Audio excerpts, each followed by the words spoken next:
Greetings, fellow armchair Imagineers. Tiki here. And BlueDragonFive. And Monkey. And I know this is probably your first time in Star Wars Galaxy's Edge. And it's mine too. Mine too. Yeah. All right, so ladies and gentlemen, we are here to talk about that episode of Rugrats where they spoofed Star Wars. Because obviously we have to devote 4.5 hours to discussing the belching Grandpa Lou version of Yoda. Well, Monkey, more importantly, I went to Six Flags Discovery Kingdom today. And I mean, you might have seen fake rocks and, you might have flown the Millennium Falcon. But Monkey, I got to climb the M&M stairs. Okay, yeah, that deserves. I mean, I'm still swooning over it, Monkey. It's like I've seen pictures of it. Yeah, like I said it to you. Be still, my heart. Right. I saw M&M stairs once, but that was a long time ago. Oh man, in all seriousness, maybe in a few months. Guys, I'm choking all the facetiousnness in the room here. Can we get back on point? All right. So let's talk Star Wars Galaxy's Edge. Of course, basically what we're going to do is, Monkey, you're going to kind of like this is a mystery, right? Like I have no idea what you actually managed to get done. I assume you did the Falcon. That's honestly about it. Everything else you did is kind of a mystery to me. And so we're going to kind of just spend like, about 20 minutes sort of like laying out like what you actually managed to see. Just for clarification, you went to Galaxy's Edge today. And just to date this podcast, because we're less than a week from opening, it is June 5th, 2019. So it's that's like 5 days after the official guest opening of Galaxy's Edge. Kinda, yeah. So like day 6. Yeah. So and this is just reservations. All right. So basically, Monkey, I'm gonna keep the audience in suspense. I'm gonna keep them waiting because before we get into your first impressions, I want to kind of get a little bit of a nostalgia fest going on about how this thing came to be, because of course this is something that it's been in the works for a long time. It's probably the most ambitious single project in Disneyland Park history. And of course, with Rise of the Resistance looming, it's not even done yet. Yeah. So before we get into that, I want to kind of establish the dynamic we have going on here.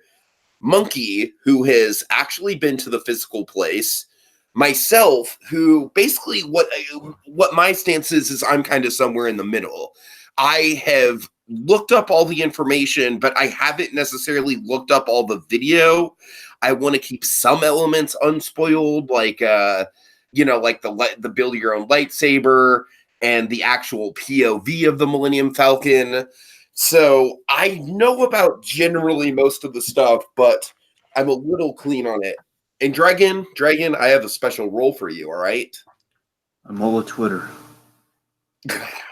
You are God. You know everything, Dragon. I sent you a list, and you have seen everything. I like you've probably seen more than Monkey, because Monkey probably didn't manage to squeeze everything in. So that's kind of the dynamic we're going for. Like I'm well researched, but since I'm going to be going in about 3 months, I didn't want to spoil everything for myself. Monkey, who's actually been there, but since he only had the 4-hour time window, I assume he didn't do everything. And then Dragon, who has... Well, of course I didn't do everything. Rise of the Resistance isn't open yet. Of course. But... That's no excuse. Yeah, come on, Monkey, you're sleeping on it. Go all Adam the Woo on us and sneak in and, actually, like, just go into a trackless ride vehicle and, just ride it for yourself. But so let's get into nostalgia. Dragon, I'm going to hand it over to you. You, of course, like me and Monkey, we're relative locals to Disneyland. Obviously, Monkey, he's about 30 minutes away. Oh, sure, give away my location.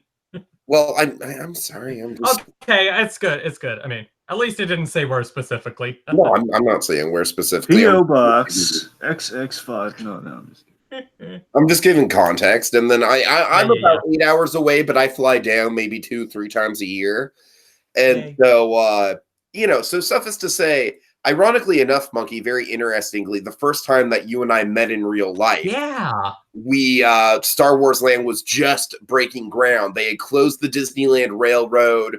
You know, that expansion to the rivers of America hadn't even happened yet. The iconic left turn on the Disneyland Railroad hadn't happened yet. What are you saying? It broke new ground. It did break new ground. Dragon, the Disneyland Railroad turning left is just fucking iconic. You have no idea. But anyways, I'm nodding with approval. You and I have literally gone from seeing Star Wars Land rise from a giant pile of dirt and into what hell, I've gone from seeing the Big Thunder Ranch become this. The little patch of heaven. Yeah, and the Festival of Fools Arena. Heaven, Monkey, do you remember that brief home on the range tie-in? Of course I do. Okay. Anyways, so Dragon, what are your thoughts on it? Like, basically, like from when it was announced at D23, like, you know, kind of tracking it from afar. What was how do you feel about Galaxy's Edge? Well, looking at Galaxy's Edge just kind of like from development onwards and such. I mean, I remember the D23 announcement where again it seemed like a really ambitious sort of project. You know, again, Star Wars. Disney finally taking advantage of the Star Wars property, not on the big screen, but on kind of the physical kind of planes and lands of Disney, if you will. On the simulator screen. Yes. Of course, you and me, I'm kind of a lifer with Star Tours, and then just kind of like the enjoyment that I've had on that. So I mean, it just sounds like okay, like basically more Star Tours was kind of expanded into a land, and I had no idea kind of how ambitious it was. When it was announced, I was thinking, okay, it's just going to be kind of like we're going to expand kind of what we have with Star Tours in essence. That's kind of what I was thinking. Again, that's from my mindset, most likely. And again, I know it's a very different thing, than probably what it's going to end up being in the world, but just in concept in itself.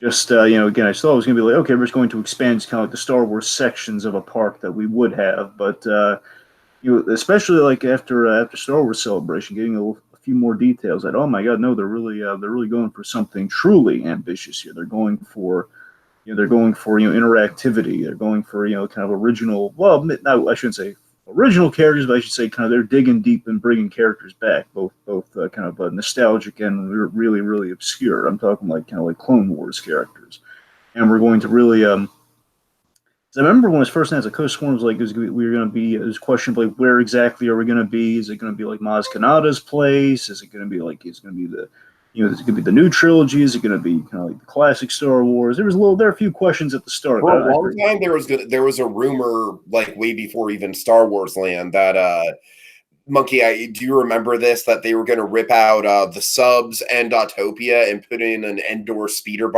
bike chase ride in that area? I could see that going either way. Mm-hmm. Right. Like, I mean, whether or not I remember that.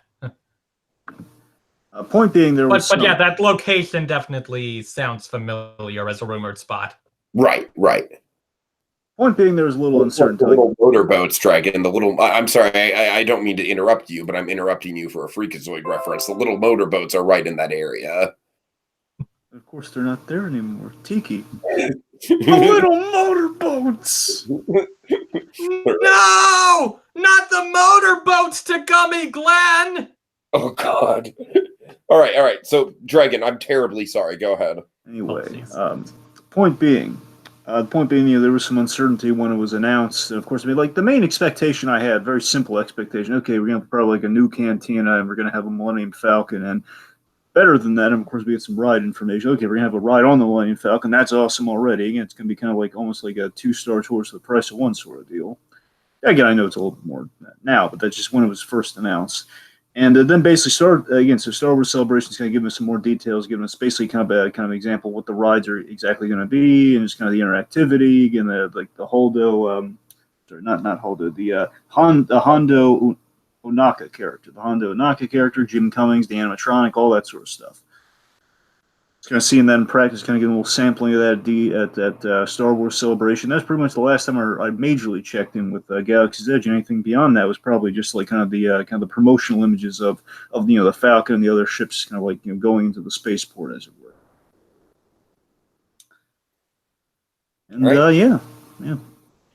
Okay, so Monkey, without further delay, of course, first of all, I just want to commend Disney. Like, this is honestly, I think, should be the new standard for how to open theme park lands, because everything that I've heard about it, like I've spent hours upon hours upon hours coming through podcasts about this thing. Like, I'm really dialed into this, on the outside looking in. And I have heard nothing but great things about the efficiency of the reservation system and how, and how it kind of reshapes what opening day chaos is like. It's like, I just think it's a resounding success. Yeah, it has been crazy, like, looking out at the app over the last few days and seeing, like, wait, Falcons actually has a manageable wait?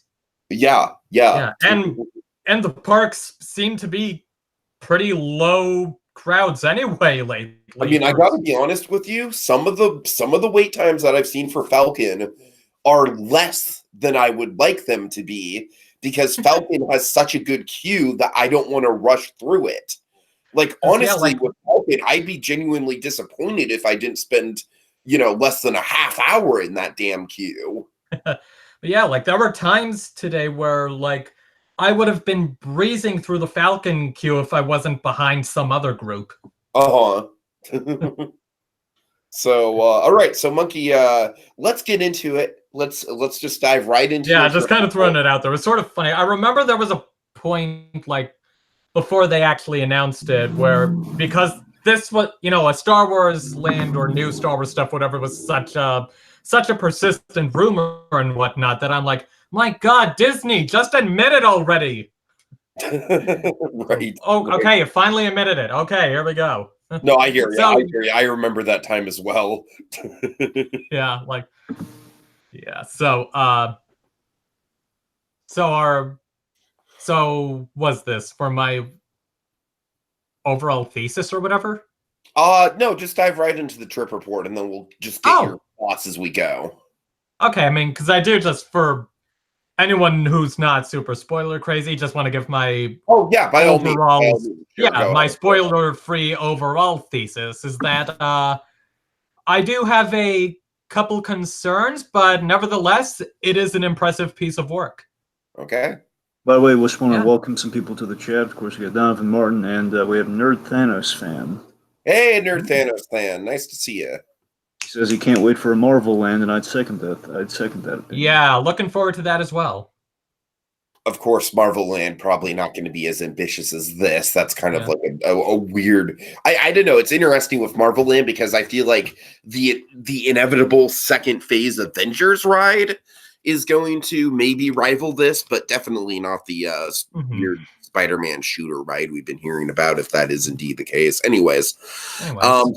So Monkey, let's get into it. Okay, you arrive at the resort. Yeah, well, okay, just a funny little sort of thing that it's a Star Wars related thing, Star Wars in a theme park related thing. So just gonna share. So I actually managed to probably your last flight before the landscape of Disneyland and Star Wars has changed entirely in your head, and it's yours too. Let's just keep a running counter on how many times I use that. So, yeah, I actually managed to make it to Disneyland, like, the night before Galaxy's Edge opened, like, just for the last hour and a half of operation. Like, I had time, low waits, I was able to pull it off. So, I ended up I was able to do Star Tours, like, that was a reason to do, like, get a last ride on that before this whole new game changer happens. And it was funny. I got a fast pass for it. So, and I figure I have time, maybe I'll do it twice. So try and get, a couple different rides. So I do it on standby. And after I've exited the ride, I canceled the fast pass because I had a good ride on it. Like, not only did I have, possibly my personal favorite ending this time, on that time. But I was also the spy. Yeah. I knew it. I mean, yeah.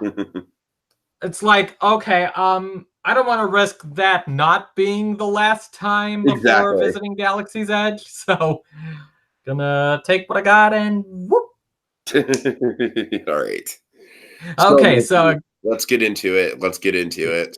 I get to the resort. I do a few other things first, including soaring over California. Thank you. And yeah, I do the check-in at Star Wars Launch Bay, and time rolls around. I head back to Critter Country to get into the crowd waiting to enter Galaxy's Edge. So there I am, standing beneath the train tracks amidst a crowd.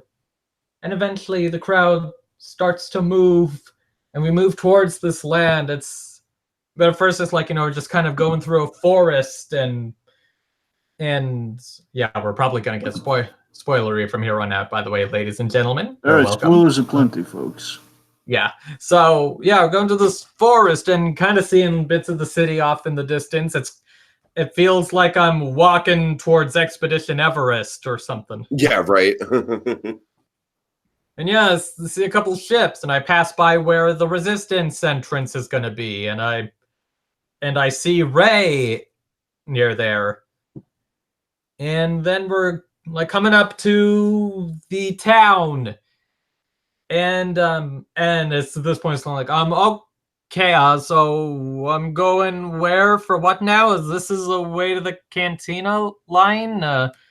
Is a cantina line? Okay, it's just a line to put in reservations for. Okay, that's how it works. Okay. So I guess I did feel a little confused going in, but yeah, and just throwing this out there. So I was kind of surprised, like there were a few other guests where I'm surprised they weren't told no costumes. Really? Huh. Yeah, I mean, a few of them I could sort of get like a couple sort of Rey-ish outfits, like Disney bounding or whatever. Yeah. And there was someone in a sort of Han Solo like outfit that I guess counts as Disney bounding, but one guy was pretty much dressed like General Hux. Really? Wow. Yeah, I'm really surprised. You sure it wasn't an official General Hux? No, he didn't look like Donald Gleason. I'm just talking like the outfit. Oh, okay. Yeah, I'm surprised it wasn't told, sorry, sir, no costumes, because and yeah, my mind is like, okay, that makes it harder to figure who's real, like who's actually employed for the park. Well, obviously that guy's the spy monkey. I don't know how you didn't just pick up on that. I heard the spy was female. But and yeah, it was neat, like coming in and seeing stormtroopers up on some balcony thing above the speeders or whatever. And yeah, definitely saw there were definitely stormtroopers walking around the land. That was neat. As well as a Mr. Kylo Ren. Didn't see that coming. Yeah, I've seen. Basically, what we're going to do is Monkey's going to kind of give us sort of just the general lay of the land rundown on what he did, and then we'll kind of dive into specifics on everything after yeah, and maybe some. And I'm guessing in this section, I could also maybe talk about some of my general thoughts or concerns or whatever. Yeah, sure. Yeah. Now, and of course, these concerns I voice, like I said, even despite them, this is still an impressive land. Like, it's still impressive. Anyway, it is kind of weird, like the idea that the land is officially open now, because I mean, it feels like a soft opening or like something that would be at Disney World. It does feel like something at Disney World just based on the sheer geography of it. Yeah, like I know it's not the park it's going into, but like I already made an Animal Kingdom comparison before. So. Mm-hmm. Yeah. let's see. I do feel that in terms of like these in the trend of super detailed immersive lands based on known properties. I feel like in terms of ones that are, the most inclusive to people who haven't seen the movie, I would probably go to Pandora. Yeah, I could see that because honestly, with Pandora, I feel like Pandora and Cars Land are kind of like both a case of they kind of like stand on their own. Like no one is really a huge fan of either franchise outside of little kids who like cars. But yeah, especially Pandora, where it's like it's really okay if you don't know the movies going in there. Yeah. I mean, it helps to have context, but it's definitely like, I look at it as just kind of like a standalone thing. It's almost like kind of like a next wave Splash Mountain, if you will. Yeah, that's not a bad comparison. Yeah. Mm-hmm. Flight of Splashage. All right. Anyway, so yeah, let's see what stuff. So whatever, I got my name in to visit the cantina later. Okay. I decided to take this time to look around the land because it sounded, from what I'd heard and seen, it looks like the Falcon lines are longer during the overlap between reservation blocks. So like the first hour of mine was the last hour of the previous block. Yeah, sure. Yeah. So I looked around the places, I saw the things, checked out the stores. There are some things I didn't do. It was kind of neat, like this moment I'm kind of hanging around this one spot, and then suddenly like there's this little First Order show. I mean, show is a bit of a stretch, but it's like a First Order guy and the Stormtroopers and Kylo Ren go onto a stage at that, which is where Kylo Ren's ship is docked, and Kylo Ren like chokes the First Order guy and tells him he wants the spy found, and he goes back into his ship, and the First Order guy tells the Stormtroopers to find the spy. It seems to happen occasionally. So, yeah.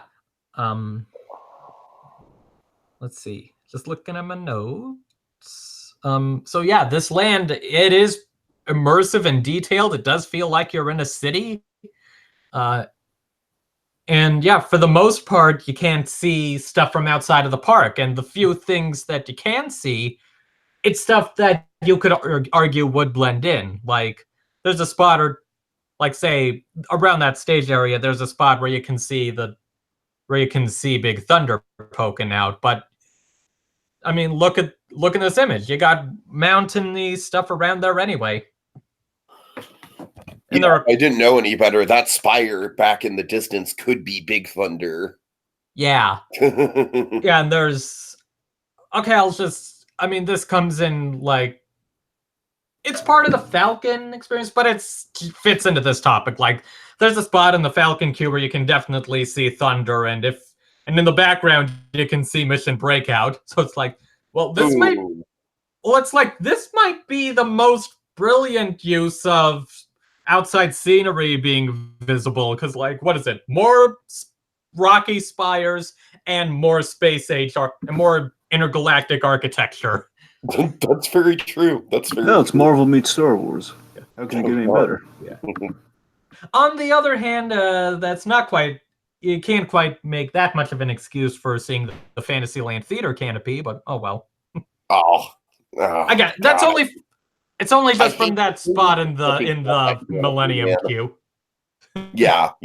But still, I mean, I don't know, maybe it somehow fits in, like, I don't know, that district, that's how their architecture is over there. Sure.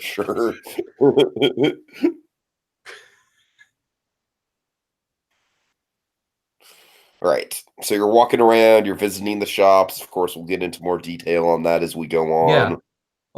I do my first ride on the Falcon, and I get back in line for a second ride, and then like a few minutes in, I get the text to go back to the cantina, and it's like, please get to the return line within 15 minutes of receiving this text. So I'm like, oh, I gotta go.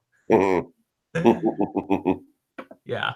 And yeah, what was it? It took, I want to say, 98 minutes for the return text to come to me. Honestly, that doesn't sound bad based on what I've been hearing. Honestly, yeah. And then like a short wait to get into the cantina. Sure. So yeah, I check out the cantina. I do 3 more rides on the Falcon. I almost get in another time, but I decide, you know what? I've been doing this thing 3 times straight in a row, and it's, you know, I don't want it to feel too repetitive or something. And it's like, you know, I finally, okay, over these 4 times, I finally got all 3 positions. I'm gonna take this. I'm gonna take the score and go while I'm ahead or something. I hear you. I hear you. Yeah.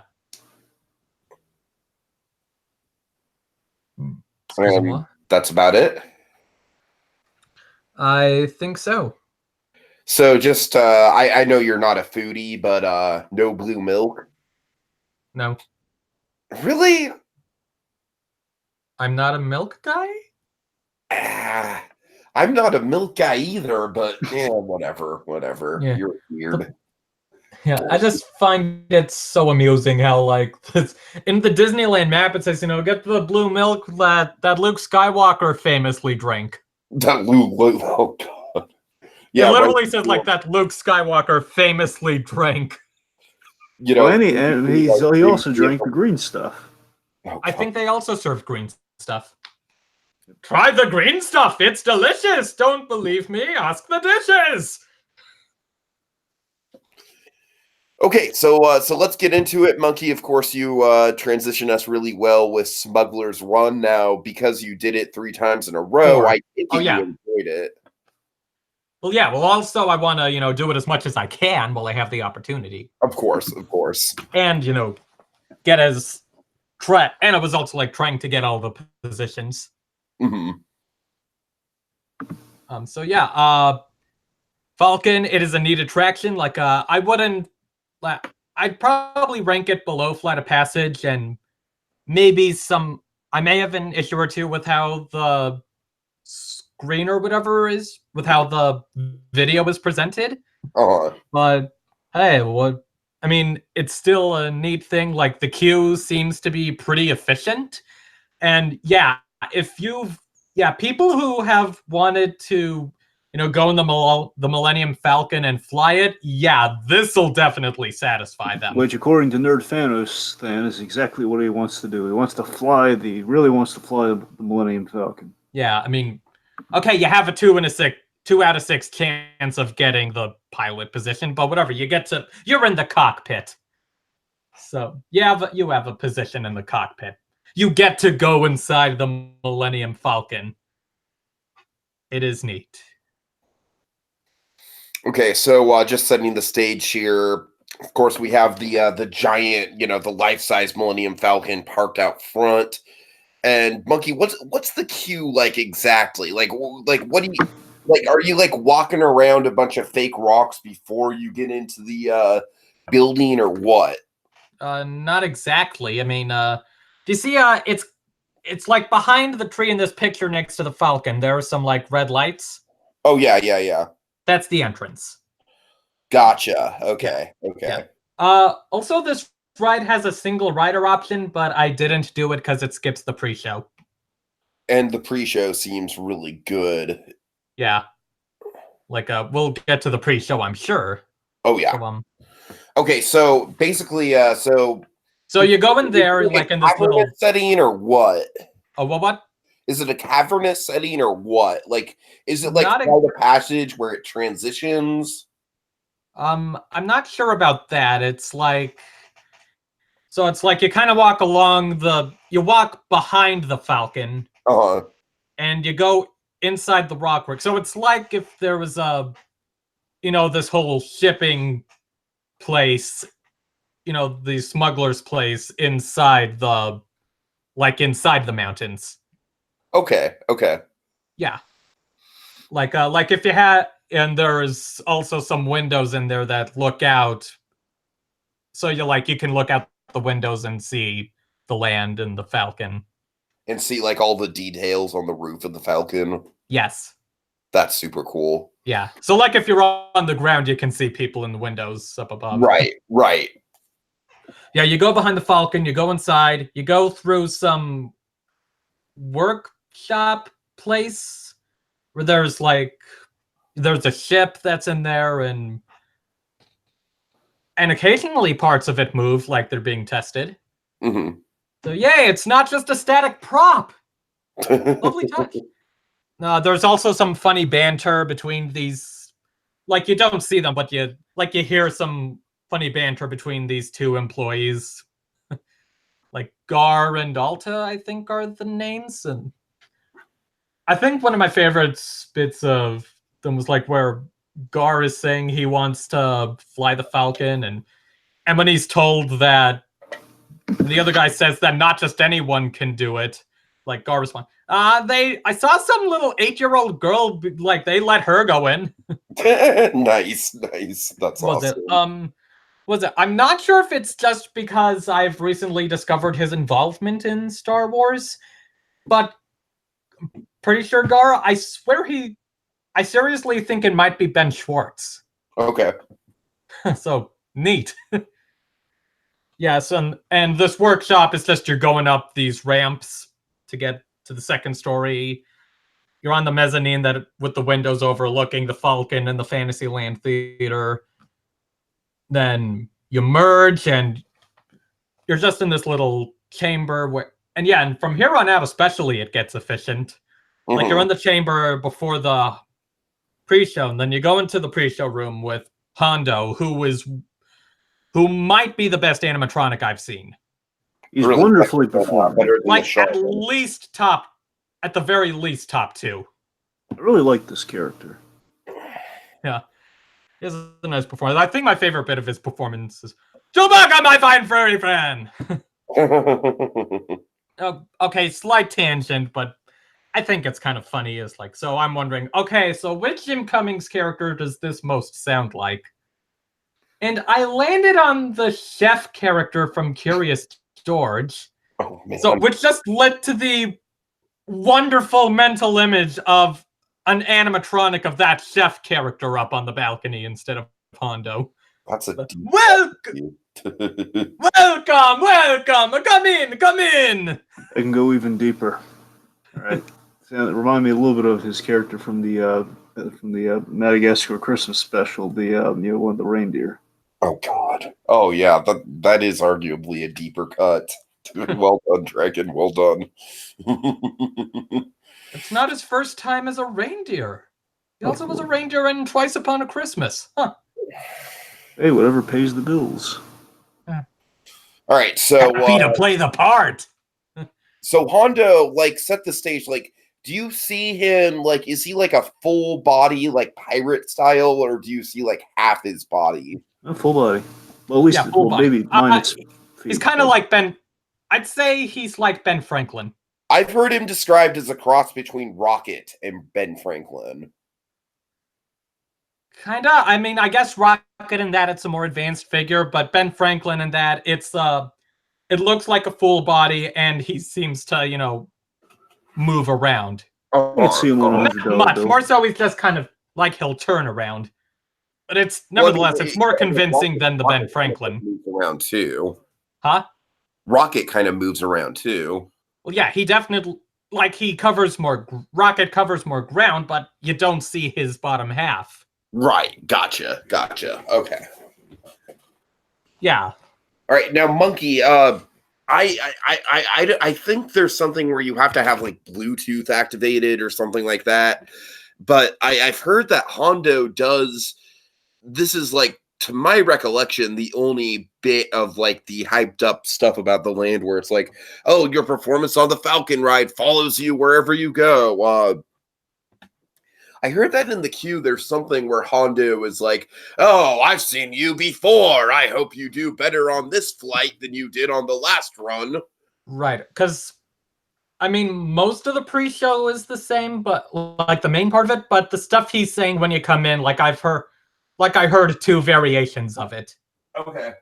Yeah, and one of them, fittingly enough, on the second time, is the one where he's like, "Ah, you've flown with me before. I recognize some of you." Nice. But yeah, that's one for like, I'm back. He recognizes me. And that honestly kind of transitions me into one of the interesting points that I've heard about this attraction, which is that this attraction gives the illusion of interactivity. Like, basically, like, if you were to just run this simulation with nobody in it, the Falcon would get a couple bumps, a couple scrapes, it would, it'd crash into things. But at the end of the day, it would still land. You know what I mean? Like, yeah, basically, like it would be the same story beats. Exactly. So basically, like, and that's one of the things that both is a little bit of a bummer with this, because I feel like they hyped up the interactivity maybe a little bit too much. But on the other hand, I do have to respect it. Well, is there any chance? Sorry. I'm sorry, for kind of giving the illusion of choice. It's almost kind of like a magic trick when you think about it. You know what I mean? Yeah. Go ahead. Is there a chance? Is there any remote chance you can, if everybody's kind of like doing everything as stated, as the commands are stated throughout the ride, if you follow every instruction, you hit every button, you're going to avoid hitting anything and get like the perfect score? Or because they do give you like a score thing at the end. So is there any way I've heard that there's an extra 30 seconds of footage that happens if you get that. It's essentially a bonus round. I won't go into details about it for Monkey's sake, but yeah, I'll just say it's essentially a bonus round that happens if you get like a perfect score. Okay. That's what I'm saying. I'm saying it might be achievable. Maybe no one's achieved it quite yet. I think there's a bit. I mean, yes, you're going to land, but again, like there's the whole damage, kind of interactive kind of damage bit to factor in there. So I'm just picturing what would happen if, like, the direction I thought you were going to go with that is like, what if nobody did their job? What would happen then? That's a very interesting question. I imagine what would happen. What happens if nobody pulls the lever to go into light speed? Oh, God. That's a fascinating question. I mean, okay, honestly, with the way it should go, and I'll tell you the way it should go. I'm flying over to Mission Breakout. Yeah, right. The way it should go, and there's the way it will go. Okay, the way it should go is, you're going to be stuck, just not going in hyperspace. You're going to be stuck in the same environment. You're going to make kind of like the landing. It's going to fail abysmally, and you're going to have the ship kind of dinged up to pieces, and you'll end up where you end up. That's how it should go. Here's how it actually goes. It goes the telltale route. Where basically, if you choose nothing, essentially a similar thing, like a similar kind of neutral response gets picked anyway, which means, well, yeah, you go to light speed even though you've done nothing. So basically, it's like assuming, hey, that pilot did something where really he it's basically like a more flashy version of what they've been doing for a decade and a half over at Mission Space. Except here it actually affects it. You actually do stuff. Yeah. What I really liked about it is it kind of reminded me a little bit of Men in Black. To an extent, the whole, basically, the interactivity like, where, if you push the red button. Particularly at the end. Yes, particularly, that's what I'm saying. It's kind of like, Yeah, like where you, like, whatever you see based on your results about how everyone did. Exactly, of course, like the pressing the red button move. That's it's basically, well, if you took that and just kind of made it, like, built into the natural kind of thing of the ride, that's from the start. It's really cool. Yeah, was it? Something that was neat was how, like, so both times I got the engineer twice, and both times I was the only engineer, and the ride recognized that. Really? That's nice. Oh man. Oh yeah. Oh. So like when. Oh, I'm sorry. That's awesome. Yeah, like yes, the engineers do something at the beginning, and if there's only one of them, Hondo's like, oh, only one engineer. Perhaps we should give maybe a smidge of context to what the ride story is here, just for a moment. Yeah, you're in the Falcon and you're helping Hondo with some smuggling. It really doesn't sound like that complex of a plot. Can you illuminate what Crisis of Resistance is going to be the story ride? Yeah, this is actually kind of like the Solo ride. Oh God, it totally is. Because I mean, it involves smuggling from a train, and specifically coaxium, which was firmly established in Solo. That's what you're heisting, and that's what you're smuggling, and also So of course you're offered one of 3 roles, and those 3 roles are pilot, engineer, and gunner. Correct? Correct. There's 2 of each. Right. Yes. Okay, 2 of each. Yeah, they give you a little card thing after the pre-show. They call it credentials. Now here's what So, you get to keep the. Huh? You get to keep the credentials at the end. No. Okay. Oh no. No, it's like you're given the credential thing that, like, it lets you know what your position is, kind of what to do, and what color you are. Then you go into the safety cards they give out at Mission Space. Something like that. I only kind of remember the cards in Mission Space. I guess you could say sort of like the. Again, it's kind of like what they used to hand out at Luigi's Flying Tires to make sure, okay, this is everyone who's going to be in the next group. Okay, gotcha. Right, well, I want to know one thing about Smuggler's Run that I can't quite pin down. Yeah, all right, so Chewbacca's role in things. I know Chewbacca's there, so what's the deal? So Hondo's asking what is Hondo asking Chewbacca? Like, what is Chewbacca's role within the ride? Is he just gearing up the Falcon to be used, or is he on the Falcon? Like, what's the deal?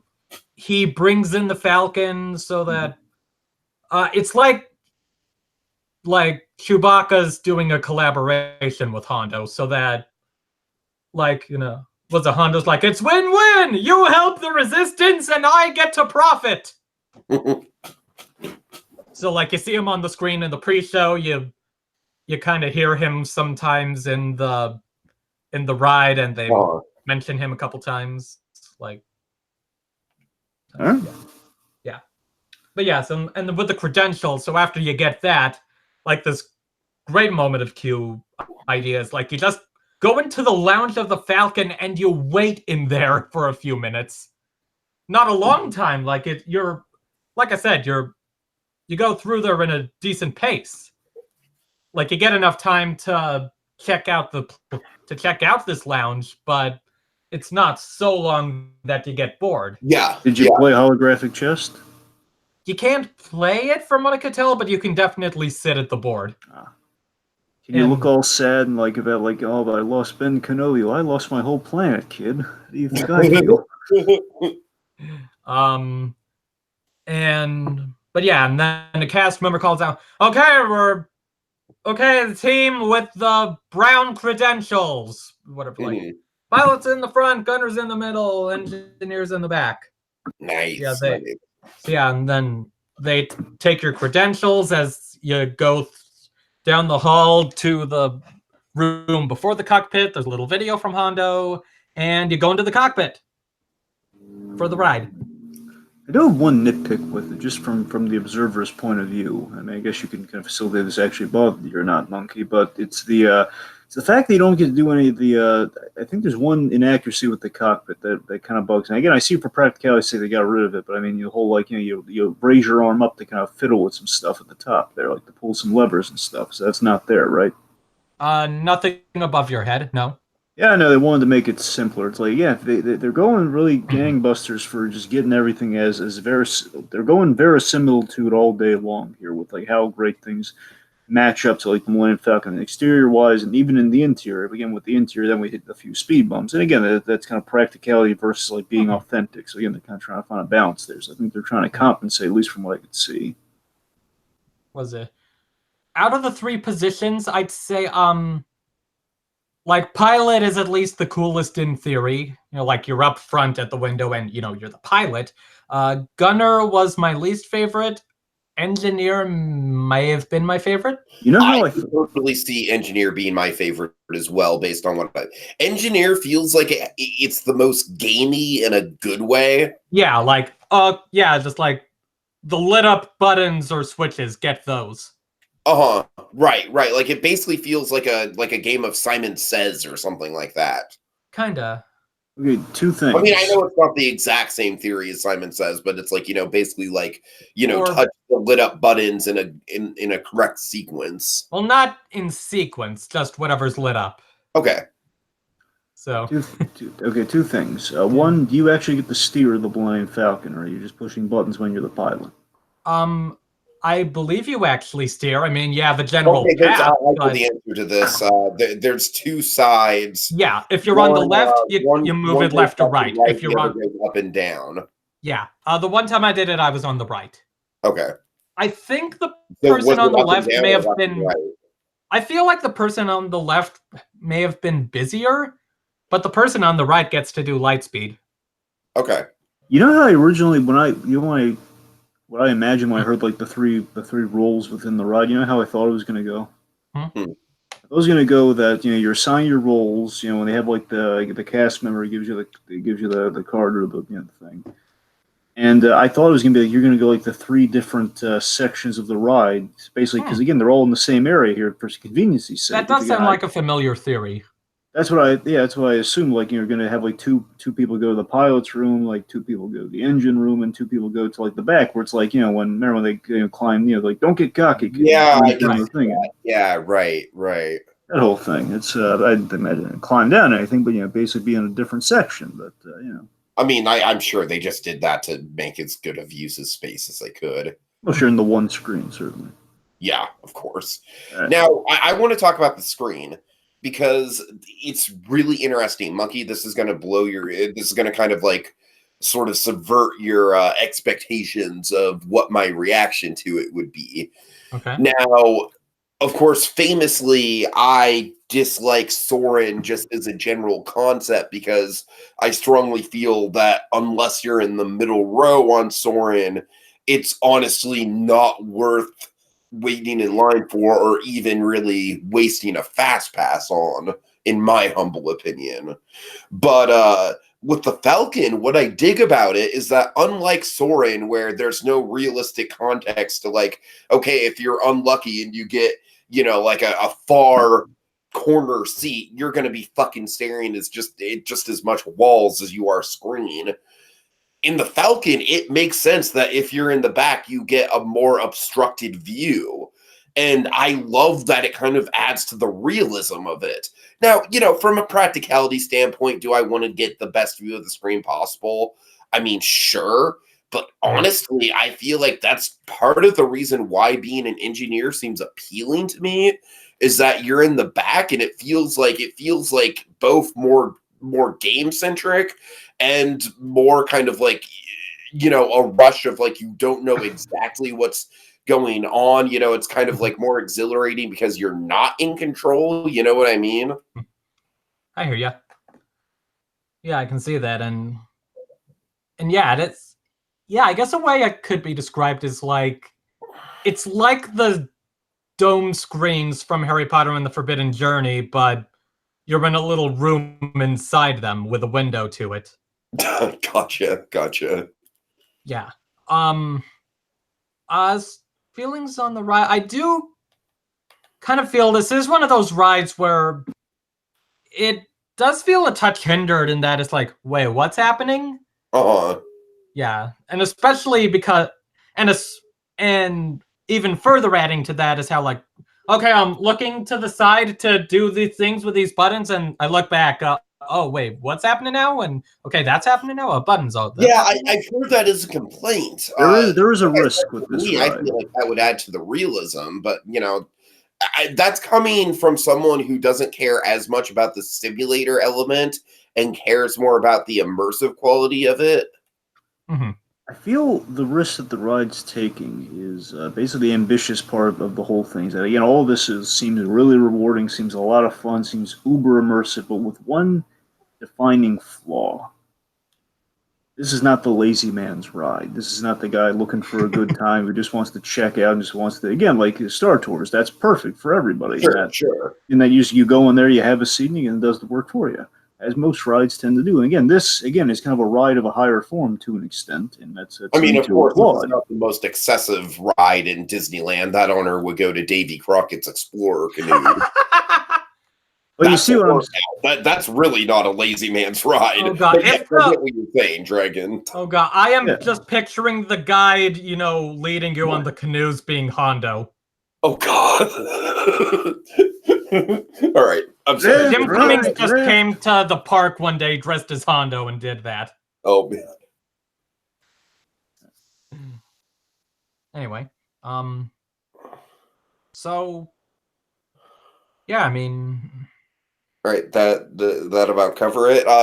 In terms of the gunner, like, I think it's the least interesting. Just like the middle of a roller coaster is the least interesting spot. It's like, I don't know. I just feel like it'd be the least interesting view, and honestly, I'm just not that big of a shooter fan, and it kind of just feels like it'd be yet another like shooting type. It did feel like the most confusing. I could totally see that. Yeah.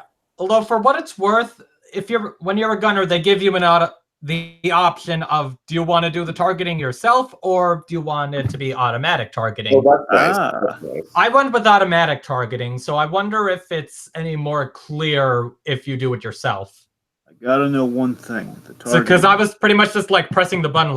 Okay, I'm pressing this over. I guess it looks like it's shooting. Are we getting things? Uh-huh. Okay, the targeting system though, did it have the same readout like the movies? I didn't notice if it did for the gunner, but I mean, do you mean kind of like where it's like getting something in the middle of a square? Yeah. You know, they have like the two kind of like, the two, I guess we're like brackets. Yeah, you have the two brackets like the circle in the middle. You're trying to line it up with what you're firing at. That whole thing. I didn't notice if gunner did, but engineer did. Oh, nice. Huh. Hey, maybe you were operating the automatic targeting system. Could be. Oh. All right. Well, okay. Well, that's what I heard. Basically, the role of engineer is essentially like fixing the mistakes that other people make along the way. Something like that. Uh-huh. And then like, shoot out the grappling hook things. Uh-huh. So. All right. So yeah, any other thoughts? At least gotta applaud the effort. Yeah. And again, efficient queue. Oh yeah. Gotta appreciate that. So Oga's Cantina Monkey. This is the only part where I'm gonna get like mildly annoyed at you. All right. Did you order anything while you were in here? No. You son of a god. Ah! That kills me a little inside as a foodie, Monkey. I hope you realize that. Like, look, I know you don't like to drink. I totally respect that, but you could have. There's plenty of non-alcoholic drinks on the menu. Just to say you had a drink in the cantina. I'm sorry, Monkey. I'm sorry. You're ridiculous. You're ridiculous. What's wrong with that? Well, sometimes depends on the context, but yeah. This is interesting, the cantina here, because of course right now, especially in Hollywood, there's there's the Scum and Villainy cantina that's still been sticking around, and of course that to me on a regular basis has been what I've been seeing with the cantina. You have. Wait, are you saying Hollywood, Los Angeles, California, or Hollywood Studios, Florida? I'm sorry, I meant just L.A., just California, Hollywood, not. Yeah, I remember I passed by it once, and yeah, that was like, oh, this exists. Huh. This is where Kevin Smith and Mark Bernard host, kind of Fat Man Beyond. There now at the Scum and Villainy canteen. It looks very much, and basically that to me seems like kind of the model to kind of judge this cantina by, because that one has pretty much, again, it's very authentic. It looks really good. Of course, basically with everything, basically they can't specifically say it's Star Wars, but Scum and Villainy cantina. That's kind of old, kind of legalese loophole. They kind of. Mm-hmm. They're kind of pulling off there, but again, from what I understand, it seems like to be kind of a working bar. It's kind of a nice hangout spot for all ages. They keep a good kind of watch on things. So the point being, that's just so let's see how the cantina held up here, Monkey. Well, the one here is pretty cool inside. It does feel like you're in a Star Wars cantina. Nice. It's funny, you can kind of hear the music from outside. No. Here's the thing. I heard I can't really verify this. But I heard that this is great if it's true. I heard that the music loop from outside of the the ambient audio coming from inside is actually a separate audio track. I actually wouldn't be surprised. And I love that level of detail. Yeah, that is clever. So speaking of clever, I think we have an old friend in the cantina. Perhaps you'd like to talk about him. Yeah, I unfortunately have not, a B. Arthur. thing with Rex that's going to blow your guys' mind, but I'll let Monkey get his first reactions to Rex before I lay that on you guys. Not just Rex anymore. He has a new title, and it's not Captain. DJ. DJ Rex. Yeah, DJ Rex is delightful. DJ Daft Duck. Ah. Yeah, DJ Rex is delightful. Oh, I'm sure he is. And it's nice to have an animatronic in there. Like, yeah, what was it? And of course, his dialogue includes some references to the original Star Tours. Like, he's malfunctioning. Or for instance, like, I know this is probably your first time in here. It's mine too. And this felt fitting. Like, this one piece of music I heard that he put on was, a sort of, remix of pretty much the Cantina theme, but, I guess a little more techno sounding or something. Okay. So, yeah, it is really cool in there. Okay, so guys, I'm going to hit you with a mind-blowing revelation that I kind of stumbled upon with Rex. Like the Lederhosen? What? Yeah, the Steve Martin short, the shorts that Lederhosen. Oh, yeah, I'm sorry. Right. Dragon, hit Monkey with that really quick.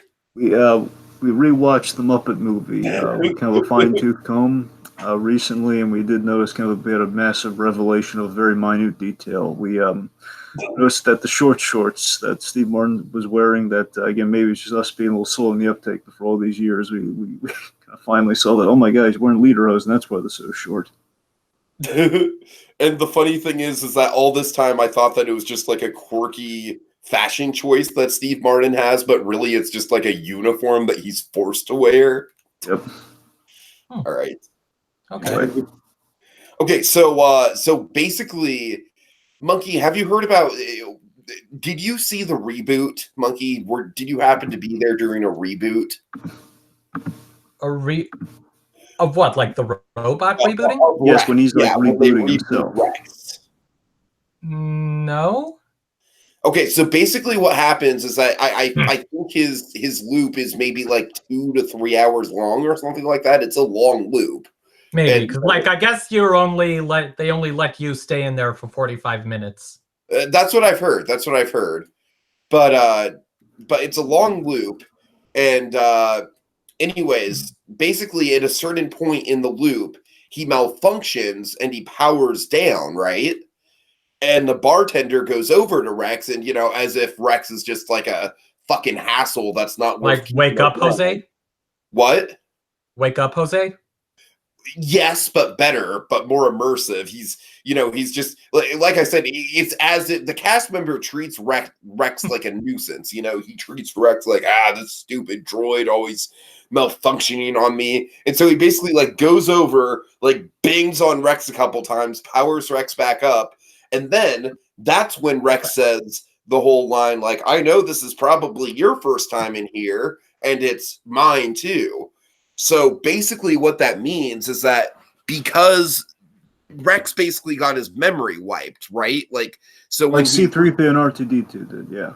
Yeah. So when he reboots, it's his first time in the cantina. Huh. So every couple hours, he's eternally experiencing his first time in the cantina. You get what I'm playing at here. How does he bang on Rex? Basically, they turn the first time thing into an existential crisis within the actual like character, like within the actual canon. So you're saying the bartender actually bangs on the robot? Well, not necessarily bangs on it. He flips a switch or something. He does something. There was something where someone was banging on the side of like part of the bar decorations. Yeah, that could be it, Monkey. That could be it. It's very possible. I think it's possible that maybe it happened, but I didn't notice because I was talking to a cast member. There's one hole in your theory, Tiki, potentially. Okay. The only hole in your theory is if he says other pilot lingo, then, well, I mean, the point being there could still be part of the malfunction, and just kind of like when he reboots, basically, like some of his memory comes back in some way, shape, or form. Basically, I don't think it's going to be entirely that he's experiencing this new place every time. I'm not saying that can't still be the case, but I mean, I guess it's like, it's questioned. Again, it's not necessarily an either or thing. It could be both. Because basically what I get at is that when he starts his set, it's his first time DJing in this particular venue. And, he's saying, I know this is probably your first time in Oga's Cantina, and it's mine too. He says Oga's Cantina specifically, right? Well, no, I don't know what his exact dialogue is. It was something like your first time here. Yeah. So your first time in here. All right. Which is nice to hear when it actually is your first time here. Right. But, I don't know. It's just something fun, I don't know if it was necessarily like written into the Bible of the land or anything that, I'm just kind of like digging. Like I'm not necessarily sure if it's, it's probably doesn't represent like an existential crisis or something. A existential crisis.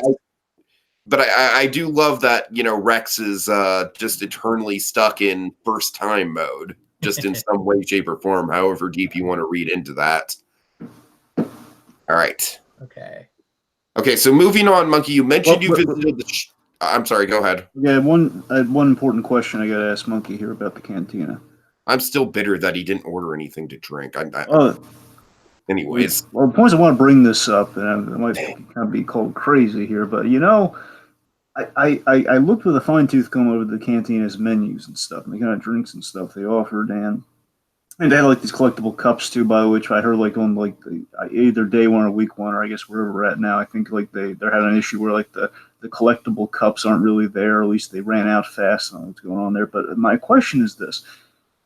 I gotta tell you, I looked at that menu again. Aside from like the blue milk, which again, honestly, I would get the blue milk just for the novelty of getting the blue milk. You gotta be frank. That's what I'm saying. That's what I'm I would try what I would go with just so I could see the blue milk in action, honestly, so I could hold it. But the point being, but all honestly, though, I mean, like that's what I'm imagining. Like, what about for like all the drinks and everything there, the non-alcoholic and the alcoholic alike? But I'm saying specifically the non-alcoholic for the kids, for anyone just kind of going there. I didn't notice any just average or like kind of renamed like Coca-Cola or just like any just kind of name brands or just kind of like brands for everyone. I'm just like water. I mean, that's what I'm saying. Like, do they have anything there? Beyond that, I mean, that sounds like a bad. I'm sure you could order a Coke if you. I'm saying it's not. All I can tell you is that that's not on the menus, which kind of that to me, if that's not there. But I mean, like maybe the Cokes. I think they do sell sodas in the land, but maybe not in the cantina, or maybe they do. I'm not sure. All right. Well, again, I'm just saying, as long as like they're in the land somewhere. Otherwise, that seems like it's going to be. I'm pretty sure there are like brand sodas in the land, but just in special bottles. All right. Gotcha. Like with special redesigns of the logos. All right. Moving right along. Okay, so let's get into Savi's workshop now. Monkey, you didn't experience this yourself. You're gonna probably wait for wait. So Dragon, I'm still debating if I want to spend the $200 on it. Yeah, because do you need to actually pay to go in? Like just to go in? I'm not sure. I'm really not sure. Like that was kind of the impression honestly, I got. I feel like at the very least, if you go through the experience and then you don't pay, it'd probably be like, like a sort of like you'd annoy the cast members. Yeah, I mean, okay, so yeah, that's something I'll give to Universal. There's a point I'll give to them is how you don't have to pay to go into Ollivanders. Yeah. Like, hell, even if you get chosen in Ollivanders, you don't have to buy the wand. So basically, Dragon, sell me on buying the lightsaber. All right, so Savi's workshop. This is like, just saying. Maybe I'm sure I'll go in there one day, but I figure I'd like to, that's money I could put towards other things. Yeah, sure. Especially at that price. Right. Honestly, the droid sounds cooler to me to own, and it's half the price. Okay, Okay, so Dragon, sell me on the experience. Right. So Salvi's workshop. So apparently, it's kind of a build a lightsaber place. Which, from what I can tell you, they have like kind of like the more everyman version of with like the plastic lightsabers, kind of in another place within the park, kind of more up front. Star something or other. It's not obviously it's not Star Tours. Star Traders. Star Traders. Yes, now that's kind of cool within itself. And basically, this is the more high grade, really wow me version of it, man. Because I watched this, initially I had the same initial reaction. Tika was like, okay, it's gonna be build a lightsaber, because basically here's what happens: you walk around the area. I guess basically the outside. I'm going to assume the exterior of this shop, and you have these kind of these secret trader guys, basically the guys who work for Savi. And these guys like have these little crates, and basically, of course, the idea is like the first orders around, so you got to do it all hush hush and such, right? Right. And it's basically these are like seemingly like scrap dealers, and again, it's kind of a trader's place where basically these guys have these kind of these like almost like mechanics workshops, or like a toolbox full of slots on these drawers, and each slot, I believe it's 4 variations of it, have different styles of lightsaber, as in essentially you have like Resistance Jedi, you have like your kind of power kind of Sith Force sort of thing. You have like kind of these natural like lightsabers you don't see every day, kind of more like kind of naturally built, like have like teeth and stuff from animals and stuff built on it. And there's another version I can't quite recall. And the idea is like he shows you like the different separated parts within these drawers, and you pick one that you like, and he'll give you a pin, or vice versa. He'll give you a pin once you select the style of lightsaber you want. They give you a time. I'm going to assume you come back at a certain time. The point being, they give you a pin, right?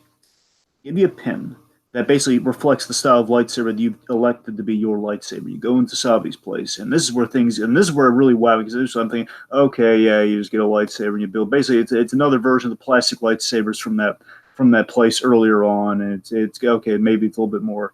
They're putting the razzle dazzle on you, like it's like a trader's thing, and initially I wasn't wow. I was like, okay, and plus, I mean, constructing your own lightsaber versus getting it fully assembled, and I don't know, I was a little iffy on it. So, you go to Savi's workshop, and again, you have the secrecy gimmick. And basically, you are welcomed in by, I presume, Savi, or someone who works for Savi. Basically, a guy. They have different names. Like he and the cast members, they have like Edward and other guys. At least is this where I should maybe turn the headphones off, or? Be a good idea. Probably, yeah. Okay. So let me know when it's good. All right.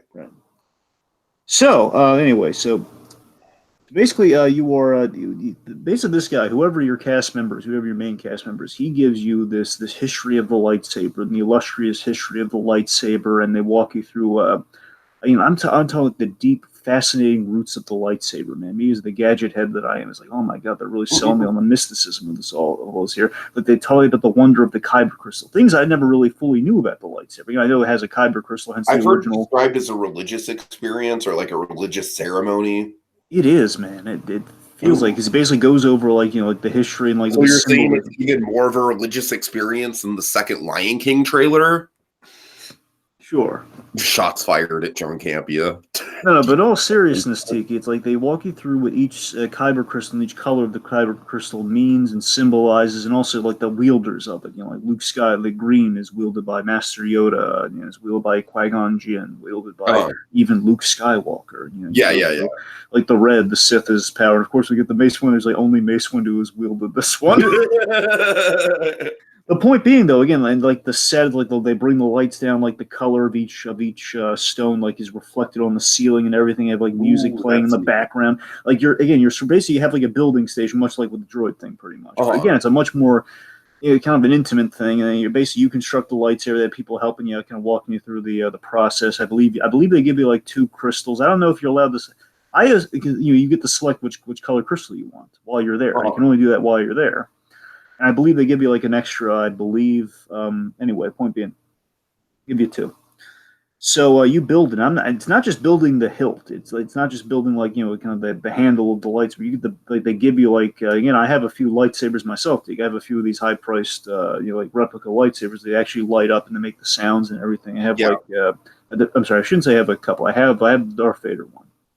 So the point being, though, these things are insanely cool, and basically they give like the fluorescent, like kind kind of glass plastic kind of staff where again you can light it up and kind of swing around. Basically, high quality lightsabers.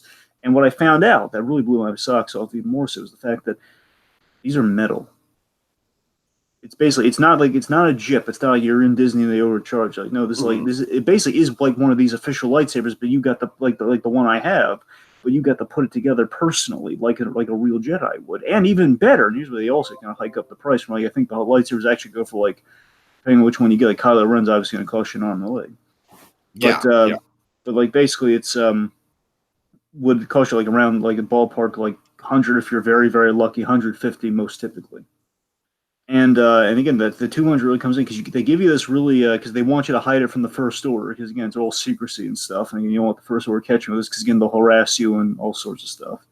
And the idea is they give you this really nicely insulated sleeve that you can carry it around with. It's all like a poster container you could strap to your back. Yeah, they don't give it to you, Dragon. There's a separate charge for that. Really, it's a separate charge. But here's that's Tiki. All of this makes bubble on that. Let me make $30 or so. Let me make something clear, okay? So all of this experience and the metal really surprised me. All of this is tremendous and wonderful, and it really seems awesomely legit. But again, the pricing that's the thing. I'm not sure when they charge you, if it was included within when you. I don't know at what point they charge you for the thing. When you walk up, basically it seems kind of I remember seeing a cash register around the guys who were showing you the things on the street. So I'm going to assume that you pay for it there, which I got to tell you, that to me seems to be the only demystifying part of the experience. It's hey, well, then again, they're shady business people, Dragon. It's kind of like when you go to a drug dealer and they're like, all right, man, I'll hook up the stuff, but you got to pay me up front. Sure. Anyway, the point being, again, if you're willing to spend the $200, which again, you are getting essentially your money's worth. And if it were me, I'd get because you want a way to carry this thing around, and plus there's always there's somewhat of a weapons. People are speculating this, they don't quite know 100%. There might be a weapons thing in Disney where you kind of need to buy this, which I think is kind of a trick to get you to buy it. I think that's the case, yeah. Which in itself, I think is kind of a jip to make you buy the thing too. By the way, just you have to buy this, or else you can't leave the park with it. I hear you. I mean, I feel like at the very least they should have it. Honestly, Dragon, it might be the case where they might have an option for them to ship it to your hotel room if you're staying on property. That's fair.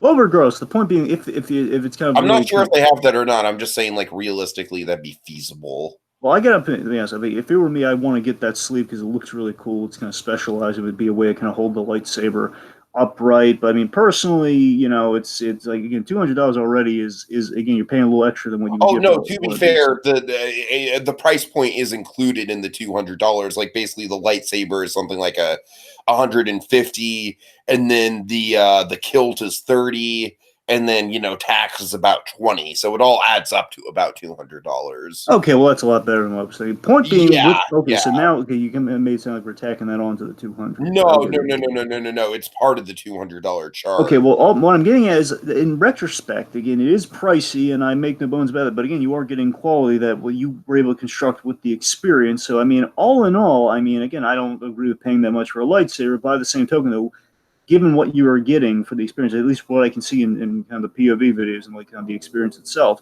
it does seem, again, especially if you factor in all the extra stuff into the 200, I would say it's a fair deal. It's legit. And again, if you don't want to go through all it, you can buy in another place. You can buy the lightsaber parts or buy the whole thing. I pretty much for the same thing. You basically have the option of buying the hilt separately and versus with basically just buying the handle and buying the whole thing. Here's the thing. I swear to God, I can't remember if in one of the next things we're going to get to here, if they charge you for the if they charge you extra for the lightsaber rod, or if it's for the energy rod. I don't think so. That's the point. You have an option, but you get a better case option for if it's just the handle, though, which we'll get. We'll get to that. Point being, so again, Sabi's workshop, man. That to me, that's the immersive experience. That's truly wonderful right there. Nice. All right. Okay, so let's get into the thing that I'm honestly the most excited about, which is Doc Ondor's Den of Antiquities. Yeah, this is another thing where I've seen one or two animatronics but I haven't really made it a point to look into like all the details of it. But from what I hear, I mean, if anything, this is definitely where I'm going to be buying my merch. Like, I've already decided that. Like, the merch that I buy in It's crazy the merch they have in this place. Yeah, like this is where my merch stop is going to be, and I am more than comfortable spending a healthy $50 to $60 on something nice in here. So just to go through it a little here. So one, I mean, also with the animatronic stuff, the one that really captured my attention in a big way, Baby Sarlacc. Oh yeah. Because again, you see the Sarlacc, and then you look and like, oh my god, the underbelly of the Sarlacc. Assuming that's what that is. Like, oh my god, we get to see the underside of what's going on down there, man. That's okay, cool. we're back. Yeah, we're back, Monkey. Okay, we're just talking about Doc okay, Ondor. just throwing out there. No, I just checked in. I know there are probably different items of value, and one is probably more complex than the other, but the ones at Ollivander's cost at most $50.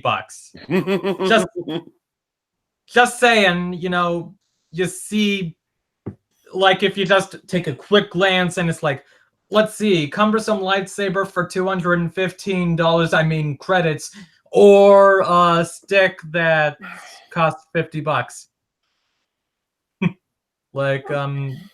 like just practicality. Wait, what are you saying costs $50 specifically? the Harry Potter land. Oh yes, gotcha. Okay.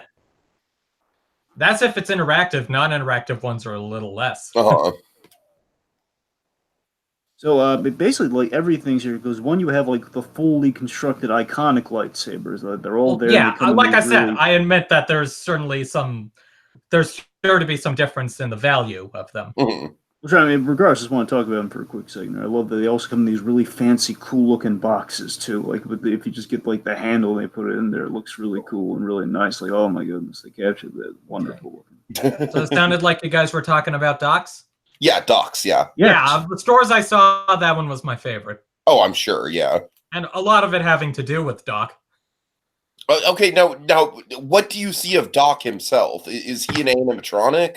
He's an animatronic, yes. Yes, he is. Okay. He's well, it's kind of one of those. Like a hammerhead, isn't he? Yeah, like that. Oh, okay. I saw that. I saw that animatronic. I just didn't know it was actually. I didn't know that was. I'm Doc. pretty sure his head was at the D23 Expo. Okay. Okay. Gotcha. Yeah. So one of my favorite details about this is like I've heard that when the shop hits capacity, cast members will stand outside and be like, "Oh, I'm sorry, Doc's busy right now." I mean, there was a little line to get in, but yeah. Basically, the way this place is constructed is like there's an upper level full of Easter eggs, and then the lower level is everything you can buy. But again, I'm talking about everything you can buy. I'm talking like you can buy Princess Leia wigs and wardrobes, and you can buy and like one of my favorite things that they have in there. I love they have like the gear and gadgets like in a box, like literally like all this like the accessories of a Jedi like in a box. Man, that's cool. Yeah. Was it like there was a statue of the Wampa up above? Yeah. Well, but yeah, so anyway, back to the Doc animatronic is that so it's kind of one of those where it's like, his top half. And so it's like he's sitting at his desk looking at things and that. But I wasn't expecting, and I'm sure it's got to be a simple effect, but it still impressed me, was it looks like sometimes he turns around and stands up to check the stuff behind him. Oh, wow. Nice. I mean, I'm sure they just, lift up the figure a little. Yeah, sure. But it was a convincing moment. Yeah. Yeah, and then you got all the other little stuff in the cases. Like I heard you mention the Sarlacc, which was really cool and for me made the Sarlacc even more terrifying. or did I find it terrifying before? Well, in any case, it's a lot more terrifying now.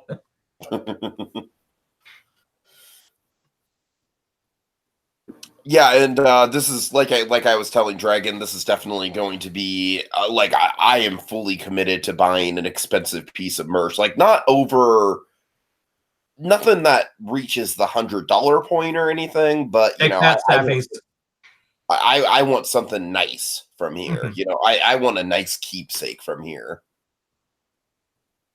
Sounds reasonable. Okay, so did you pop your head into the droid depot, Monkey? I did. It was interesting. I got in a line to get in. It's like, I mean, someone else in the line said it was just a line to just get in the store. Turns out, I didn't have to wait in that line. I could have just walked in. The line was just if you're gonna build a droid. Well, for what it's worth, it killed time for the prior reservation block to end. Oh, okay, gotcha. Yeah. Yeah, I thought this was really cool. Yeah, you got a couple droids in the like in there, like the R2 unit and the BB unit, and then all the stuff above you, like at the gag factory. Oh, nice. You know I love the gag factory. I mean, I love the conveyor belt. I have this conveyor belt full of parts of it, basically all like the models of robot you can build in terms of like an arch. I swear some of them were C-3PO. Like some of the parts up above. Oh, well, sure. Yeah. Listen, when I first saw that this was a feature, like the stuff going along up above, what I thought was, my first thought was like the one that used to be in the Star Tours queue. Oh, yeah, totally. Yeah, the baskets of droid parts, like not as journeying, but like a simpler path, but nevertheless. You know, that stuff's always neat. Hell, I think the McDonald's that used to be in Disney Springs had something like that. Really? Huh. Yeah.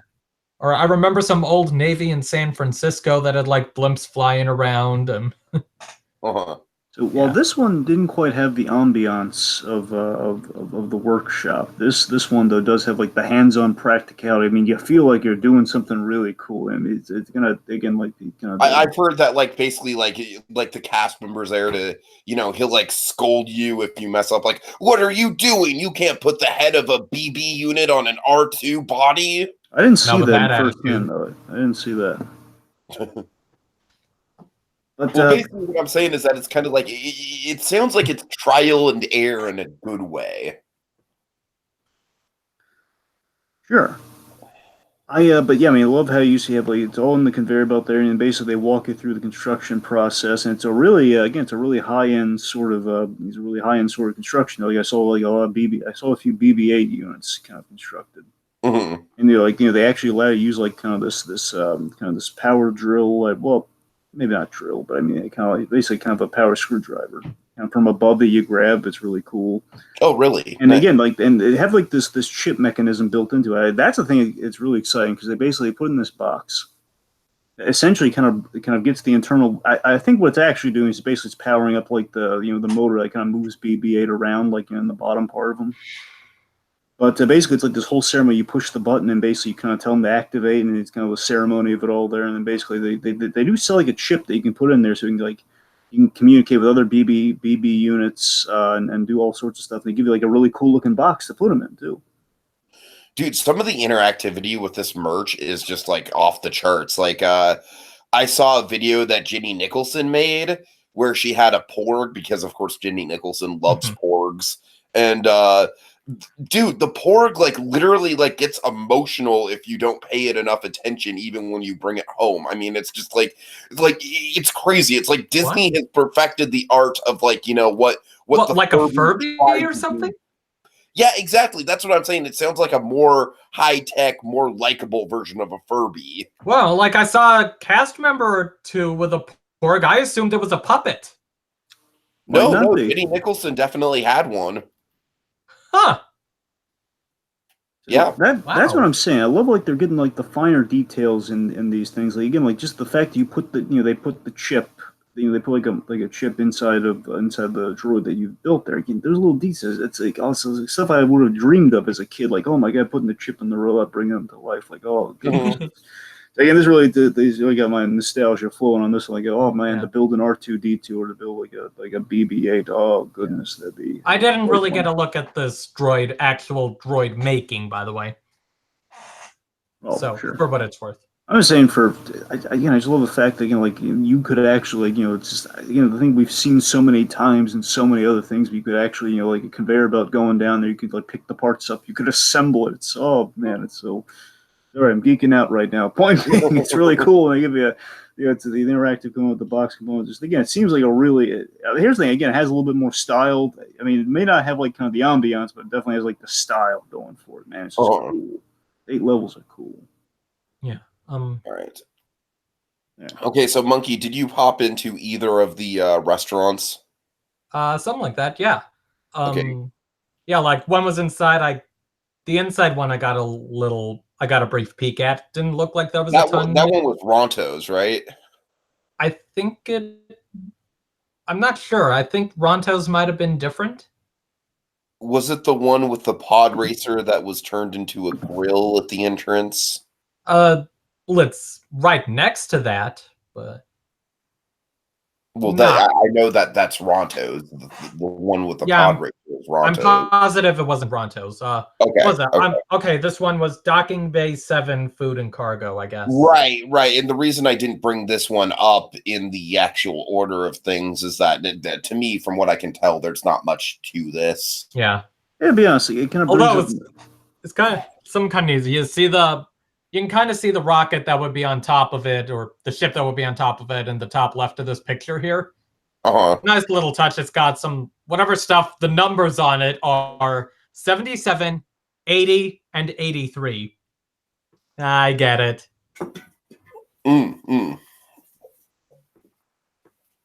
So yeah, that.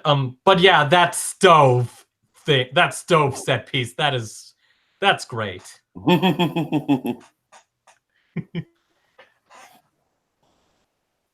I gotta be honest. I also just like that name. I like that name, Ronto's Roasters. Yeah. Dragon, I'm sorry, go ahead. Yes. So the thing with this place again, I kind of bring up the same issue I had with the drinks, because from what I can find here, again, I think they're limiting themselves with kind of the menu items here. I think they're going a little too exotic with things here. I agree. I mean, the one thing that I'll probably have here is the jerky. I am a beef jerky fan, and that looks like some tasty beef jerky. But beef jerky is not a meal, and I'm not a big hot dog guy, so I don't think I'm going to be getting the actual, like, basically what looks like a big Slim Jim in a bun. Like, I don't think I'm going to be getting that anytime. I mean, I'd go for a hot dog. I mean, like, but again, if there was, before going, I was looking at whatever food would be offered, and because I was hoping there'd be something I'd be interested in, and I wasn't really seeing that. I mean, this, of course, coming from a guy who's not much of an open eater, but yeah, and also like, pork products. Yeah, that's totally going to play to the Jewish guests. Yeah. Okay, Reagan, I'm sorry. We keep interrupting you. My bad. Yeah. Anyway, so I'm all for a hot dog, but I think this isn't even like the simple hot dog. It's like specifically, it's like a kind of like a special sort of sausage. Like I said, it looks like a fancy Slim Jim, and that turns me off. That's what I'm saying. It's not a good as a foodie, it turns me off. I know it may not. Again, I think the park's doing such a great job with the interactivity and the creativity. I think there's just some elements where they don't have to try as hard. Just the food. Just give it a fancy space name, all right? Just give it a Star Wars. Right. It doesn't. You don't have to give it. You can just maybe put it in like a special bag or a wrapping, sure, but just like don't let's not go crazy with everything. Okay, I just thought of a pun for a foodie at Star Wars Land. Yes. R2D2. R4D2. R4D2. I still have my fancy R2D2. My fancy R2D2 mug from Florida. Nice. Star Tours. All right. Come for the travel, stay for the sipping from droids. Yep. So, but Monkey, honestly, the thing that I'm sort of surprised, granted, I'm not really surprised because I know that you're kind of old-fashioned when it comes to popcorn, but you didn't have any desire at all to try the popcorn at Kat Saka's Kettle? Not exactly. I mean, maybe also if I knew what kind it was. From what I hear described, it's kind of like the red ones are spicy and the blue ones are sweet. So what are they, kettle corn? Yeah, Oh. exactly. Yeah, I'm not So as you got kind of like a sweet savory thing going on. a kettle corn guy. Oh, okay. Well, the cantina has something called Batu Bites, which it wasn't clear to me what exactly it was. So yeah, didn't take the risk. Just want to read off something from the comments real quick here. Nerd Thanos fan against a little late to bring this up, but Hondo is my favorite character from Galaxy's Edge. So. Yeah, I think Hondo is kind of like instantly sort of, people are gravitating towards him as a character. I feel like he's like an instantly iconic animatronic. Yeah. Oh yeah, definitely animatronic. Yeah, and I feel like I know I kind of implied otherwise earlier, but with Hondo, it does feel like you can still he still works even if you don't know who he is. Mm-hmm. Sure. Like you could easily mistake him as like a character exclusive to this land. Mm-hmm. Okay, Dragon, what do you think of the blue milk? Do you have any desire to get the blue milk? I have thoughts because he's blue. I mean, this is the non-alcoholic version of BlueDragonFive, I guess. Oh God, Dragon. Well, on a serious note, I do actually have two thoughts on the blue and green milk. Thank you very much.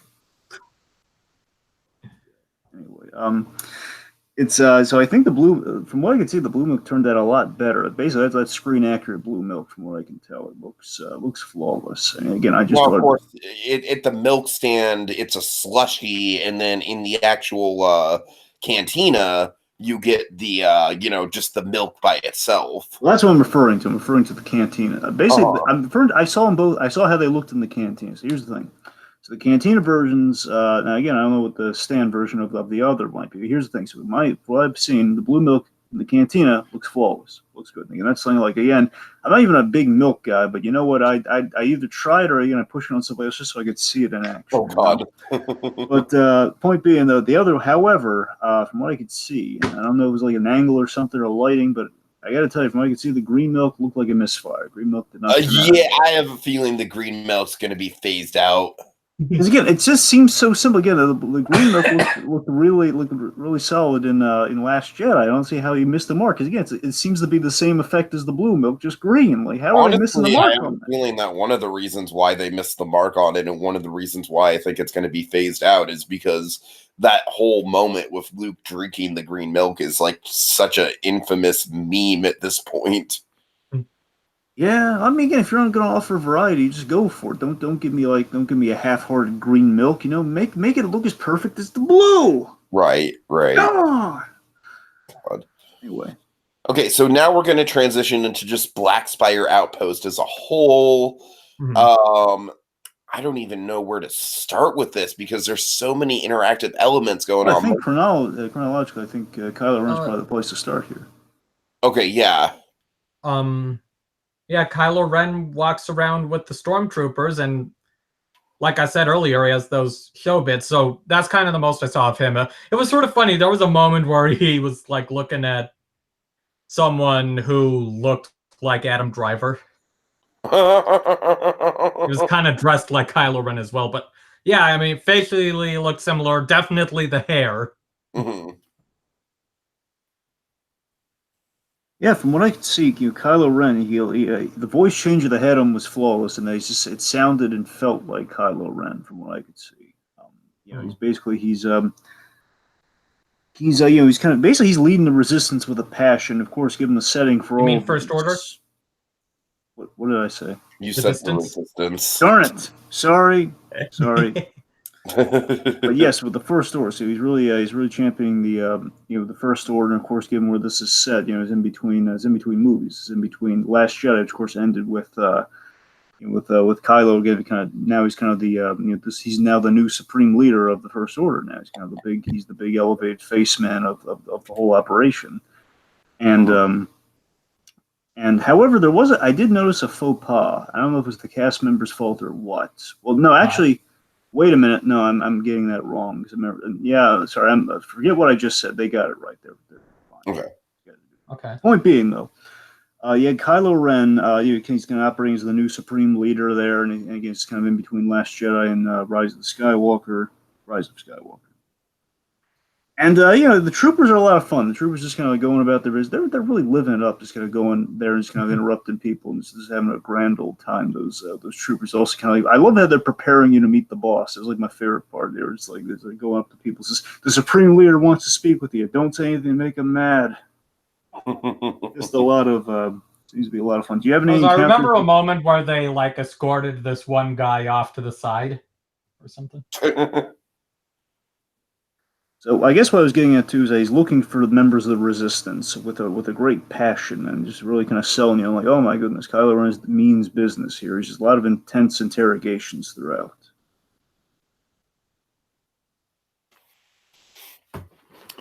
Yeah, Monkey, you didn't see Chewbacca at all, did you? Chewbacca? No. Oh God, don't start that. Sorry, I saw a chance to sneak it in. I'm not going further than that.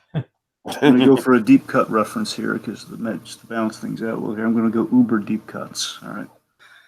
So Kylo Ren looking for the spy so intensely and doing it himself. It's kind of like he's kind of like Seto Kaiba from Yu-Gi-Oh. They're just kind of good with the whole theme park connection. Just like I'm going to use insulting people, just doing it himself there. Yeah, I over my head. All right. Okay, so Chewbacca. Chewbacca. Now, is he a walk around? Yes. Character? Oh yes. I did not see him. I didn't. Are you sure about that, T? Because I think he's confined to a certain area. But I've definitely. I saw him at Launch Bay a few years ago, but no, I've definitely seen footage of him walking around. Basically, he's there's a rebel with him, and so it's kind of like a character. A character handler in disguise, essentially. Mm-hmm. And what he's doing is he's essentially kind of like scoping out for other rebels. So he's kind of like the opposite of Kylo Ren. You know what I mean? Mm-hmm. He's like, yeah. And the impressive thing about it is that the roar, man, that they have the sound, the movement of the mouth. It's like the roar is just impeccable. Sounds like the one in London, yeah. Yeah, I am sure that he's there because I've seen several videos that I've heard several podcasts about it. Basically, from what I can hear, from what I gather outside of the stormtroopers, the big three are Chewbacca, Rey, and Kylo. Yeah, I certainly saw Rey and Kylo, mostly Kylo, and a couple of glimpses of Rey, but yeah. Didn't see Chewie. Yeah, what I saw of Chewbacca, he was like he's fixing up some ships, specifically I think one of the X-wings or one of the wings, and he's kind of fixing. So is he more in the Resistance area then? I would assume so. Yes. Okay, because I was barely in that area. Like I only was in that area when I came into the land. Okay, whether just walking around or not, the point being, I guess, it sounds like kind of like a built-in show sort of thing, because the idea is like throughout the day, at least the impression I get is that for a time, he'll be fixing the ship, and it'll go wrong, like, start to catch fire and stuff, and then later on he'll get it working, people will cheer for him, so it's kind of a little mini show they got going on there. Have the handlers kind of like saying, oh, Chewie's had a rough day, folks, I don't know what to tell you, just... And also probably one of the reasons why you don't see him as much as you do Kylo and Rey is probably just because of the logistics of the person in the costume. You can't have him out in the sun for that long. Yeah, I felt bad for Kylo Ren being in the sun. Right. But I mean, I feel like it'd probably be even worse for Chewie. Yeah. So, all right. So let's see. I mean, God, to me, I've never LARPed myself, but my sister has LARPed. So I'm kind of like on the fringes of the LARPing culture, just for anyone not in the know, that's live action role playing. And to me, okay, just the implications of this land. I don't know. I think it's so exciting that you could potentially just go in there and follow this story that's like ever evolving, and there's so many little elements to it. It's almost like kind of like what Knott's does with Ghost Town Alive on steroids. It's like you know, I don't know. I can't even get into it. Like what I've seen and heard, it's you know, like granted, it's not quite on the level that they maybe hyped it up as, you know, with the performance and the Falcon ride following you around and stuff like that. But it's pretty impressive, just the level of, you know, the stormtroopers and, you know, the fact that everyone is sort of like, you know, there's like resistance members in hiding, and then the First Order has kind of like got command over the place, and so there's this kind of like conflict that's just ever flowing through the land. Of course, you've got the lingo going on, which, by the way, I am going to be a total fucking nerd and just study up on all the lingo. Just like basically like treat it as if I'm learning a second language or something. Because I've heard that there's like cheats and stuff you can do, like you know, saying certain things. No spoilers. Okay. That's fine, Monkey. I'm just saying, just generally speaking. Say that. I didn't say that. I don't even know specifics myself. Oh, my bad. But I'm sorry. You know, I don't know specifics myself, but basically what I know of it is that like certain things, you know, will trigger different events, and it's almost like it's definitely a meta game. Like it's like, I will say this much: it's more of a meta game than the Falcon thing is. That's ironic. Maybe it's just what I saw, but the impression I got was that, and I've never been to Ghost Town Alive yet, but I have. That was actually my first visit to Knott's, was during Ghost Town Alive. Like, my only Ghost Town Alive experience is just watching that Some Jerk episode. But right. Yeah, and the stuff in that video seemed more extensive than like the stuff I saw in today. At least that was the impression I got. It could be more extensive. When I say on steroids, I just mean on, you know, on the basis that it's obviously like a permanent thing, and I feel like it has more potential than Ghost Town Alive for, like, you know, like very easily working in new wrinkles and elements to it. Like, basically, I feel like if they wanted to, they could just fucking run like a full storyline day to day, and not even like, you know, like tweak it from day to day, like, so that each time you go into it, it's slightly different things are happening. I mean, the potential for that is just off the charts for me.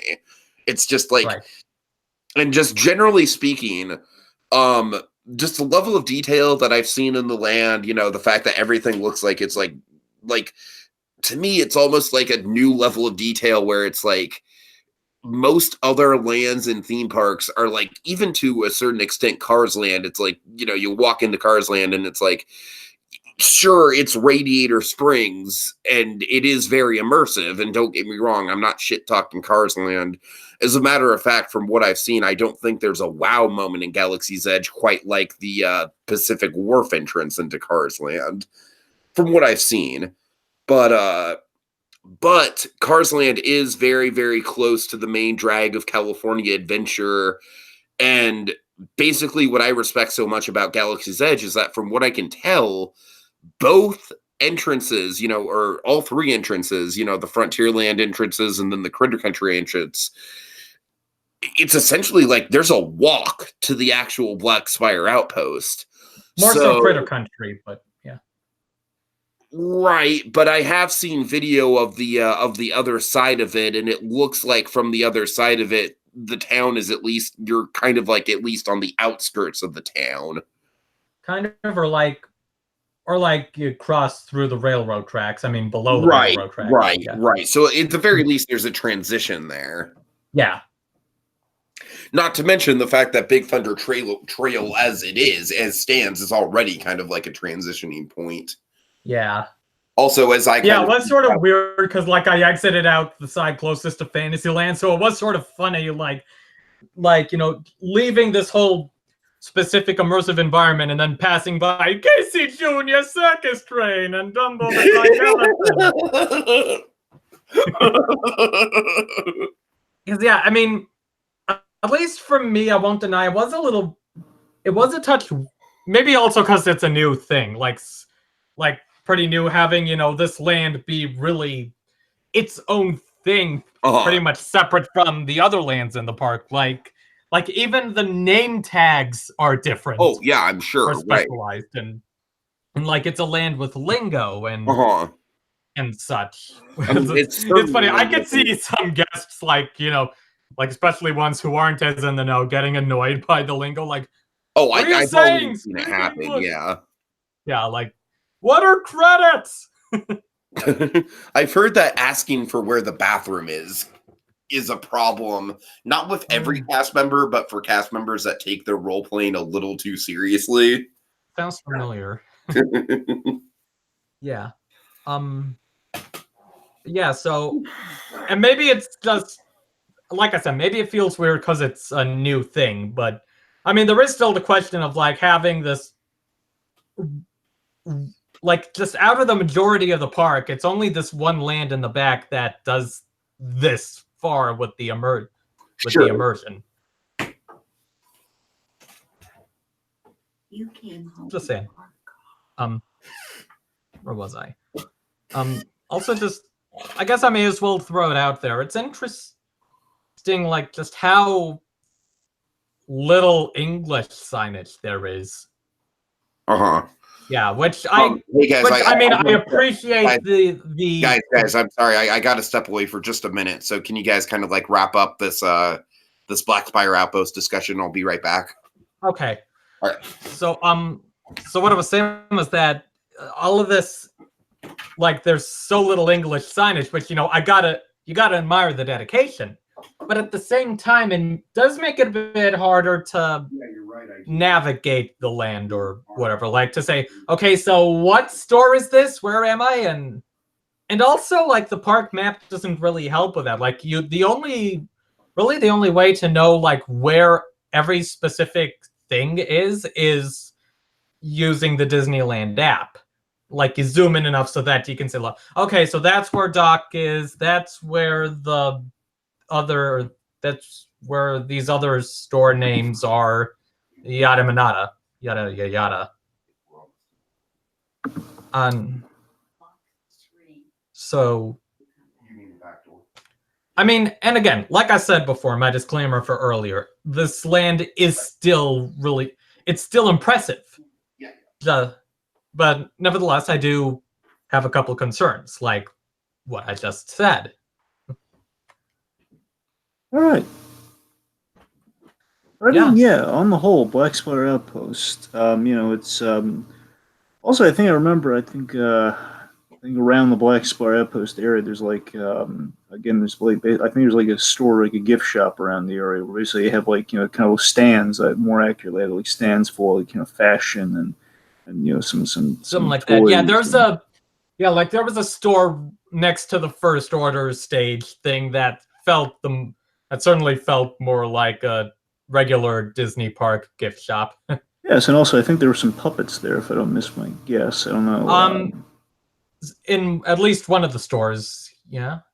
Yeah. Like maybe the pet store or something. Yep. Yeah. All right. But yeah, on the whole, so again, it's the interactivity of the land is very impressive with the walk around characters a little more sophisticated than come over what we're kind of used to with some of the more Disney centric versions. Which again, they kind of upgrade how the suits work, but again, not necessarily like we have actually walking, talking characters that are kind of fully decked out, like head coverings and all, in case of Kylo Ren, and of course with Chewbacca, and of course I didn't quite see much Rey, and again that was the only.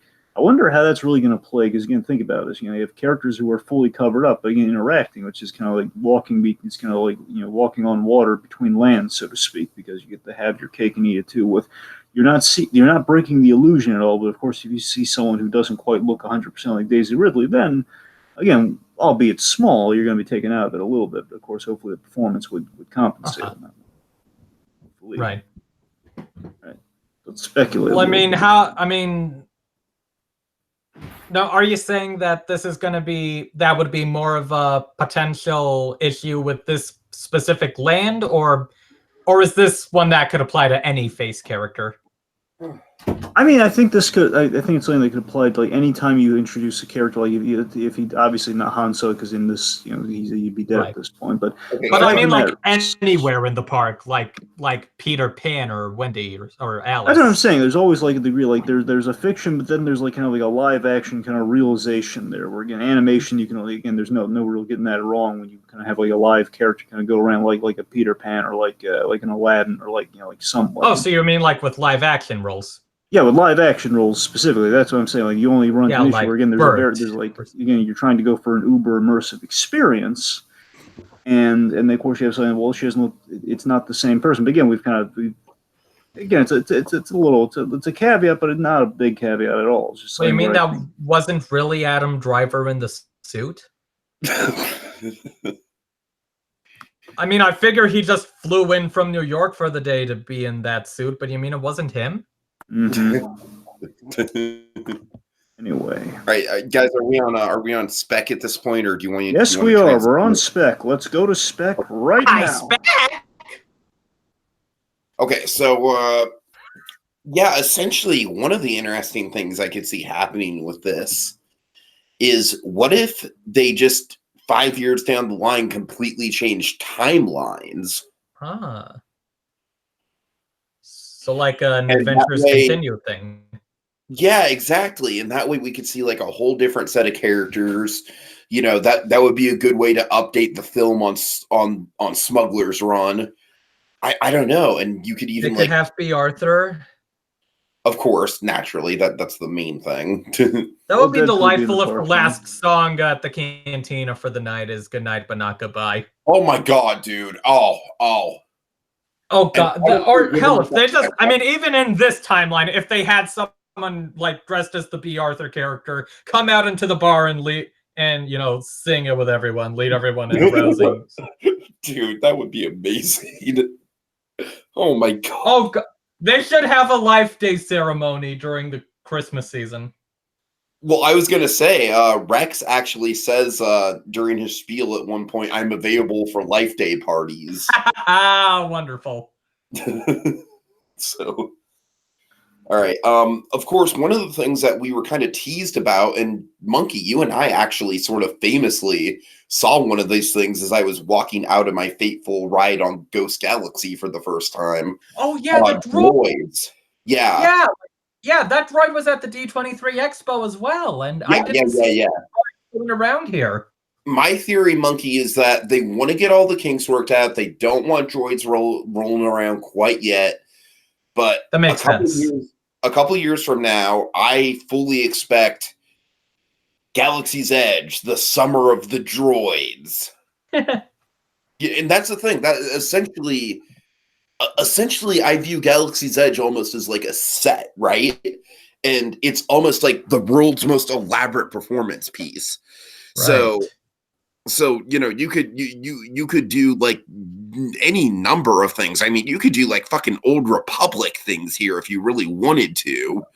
I mean, the Falcon probably wouldn't fit into that. You'd probably have to take out the Falcon, but I digress. So could there be a walk around Palpatine? Yes. I'm saying yes. That could be very possible, especially if we go with my theory of like in 5 to 10 years time having changing the setting or changing the timeline to maybe that infamous between Episode 3 and New Hope timeline or something like that. Right. Yeah. Well, yeah, lots of potential there. Any specific walk around characters that you guys would really love to see? C-3PO and R2-D2. I'm with you totally. C-3PO, R2-D2. I want C-3PO specifically. That's the one I really would love to see. I'm totally with you. I already mentioned B. Arthur. Force Ghosts. Let's project some actual Force Ghosts. I have the recordings. Like we could have Mark Hamill. You could see Mark Hamill. You don't even need him to say much. Here's what we could do. Okay, one or two things. No one's ever really gone. Or you just do that. But no. Seriously, what you could do is you could have like just these random projections, like kind of holographic projections, like a screen that projects Force Ghosts, and people turn, and they have like the little smile, like the Luke scale. Yeah, you turn and smile at a moment. Oh my God. And beyond that, what you could do is that just throughout, like on speakers, you could hear the Force Ghost voices. Yeah. Yeah, for sure. Just kind of subtly worked into the soundtrack. I think the bigger question is going to be at the end of the at the end of how Rise of about- the Skywalkers, the First Order is still going to be around. Oh yeah. Yeah, that's true. That's true. I have a feeling that after Rise of the Skywalker, we might see some subtle changes here and there. It's going to be really embarrassing. Well, on the other hand, we have Mission Breakout, but that's non-canon. So we have, otherwise we have Doc Hudson and Radiator Springs Racers. That's true. Dragon, if it's gonna be really embarrassing. Of what? I'm sorry. It'd be really embarrassing if they finally get Galaxy's Edge done and like the year comes out at the end of that year. It's like First Order's gone. Kylo Ren's just like he's just hanging around. Like for all we know, Kylo Ren maybe gets killed or something. It's like, well, he's still around. God. Yeah, we'll see where it goes. Okay, so let's see. A Boss Nass walk around. Watto, we gotta have Watto. Yeah. Yeah, it could be some sort of drone technology or something. General Grievous. We don't have bounty hunters. Grievous would be amazing, but no, your idea is much better now. Bounty hunters, yes, 100, and of course, Mandalorian for filling in the blanks with some stuff. Mandalorian.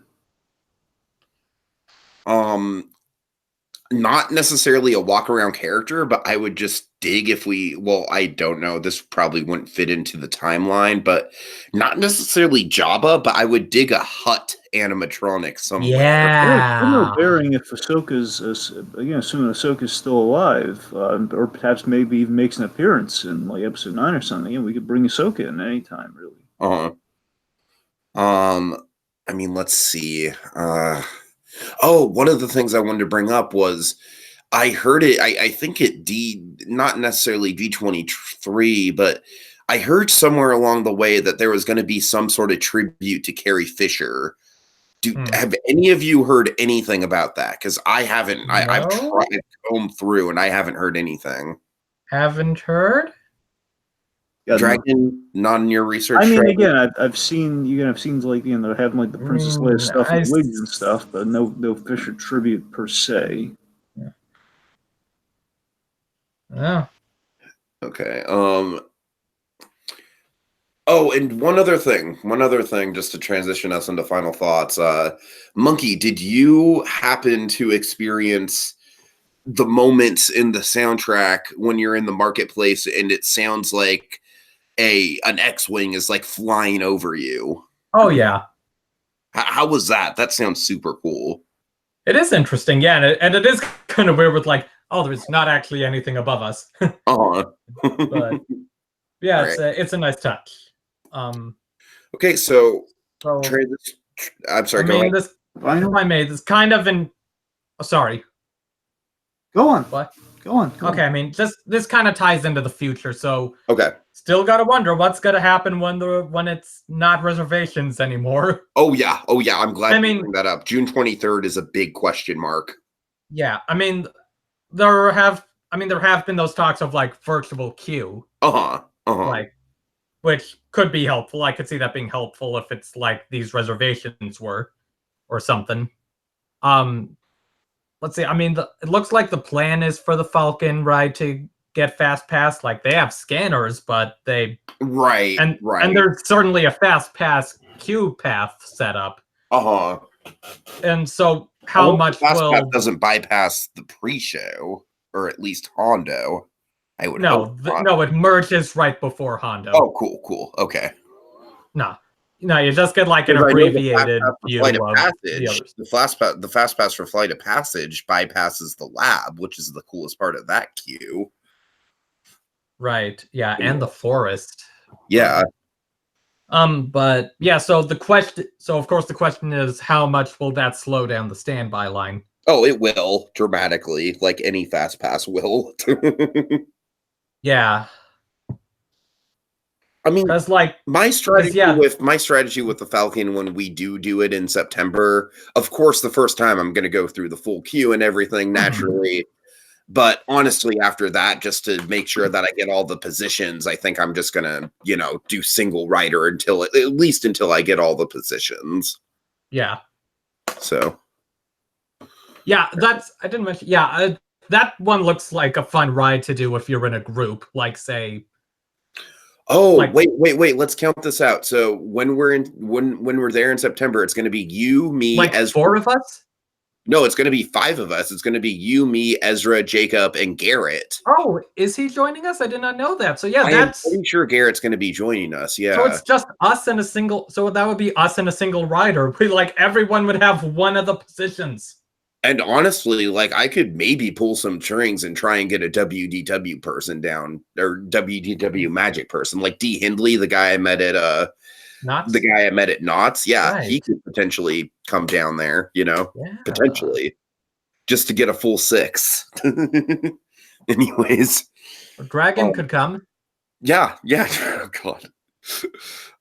But yeah, it's very exciting to actually think that when that trip does happen in September, that I'm going to legitimately be in like a group for the first time, like the biggest group of friends that I've had in the park at one time. Yeah. All right. Anyways. Okay. So then, and of course, and the big question on everyone's minds: when are we getting Rise of the Resistance? Oh yeah. Oh, man. Yeah, because I won't lie. Even before they announced that it wouldn't be opening on time, between the 2 rides, Resistance was the one I've been more excited for. Resistance Or is the flight anticipating more. Resistance is the flight of passage to Smuggler's Run's River Journey. But Passage and River Journey actually opened at the same time, did they not? No, I know, just in terms of like the the anticipation level and like the demand. And ironically, it's Falcon that's the simulator. Yeah, exactly. Falcon's the simulator, yeah, but man, Monkey, I've told you about this, but I had a very vivid dream that they surprise opened it at D23. What, Resistance? Yeah. I mean, I know it's probably too far behind schedule for that, but I actually wouldn't be terribly surprised if you okay, thank you for coming to the parks panel. Those of you who were here at the parks panel, here's a special pass to go on Rise of the Resistance tonight. Oh my God, people would lose their shit. Yeah, because they did that with the new Phantasmic last expo.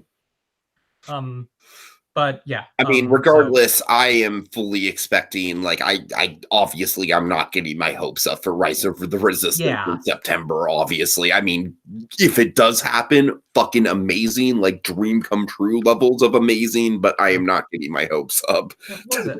I had a dream like a couple nights ago where I overslept or something, or I got up too late to, really make it to Star Wars Land in time. No, it's funny because you were in the indie queue like 20 minutes before your reservation. I was like, cutting it a little close there. I'm talking like a couple hours into the thing. All right. Like in the dream, I mean. Fair point. Kind of reminded me of your old Racer's dream.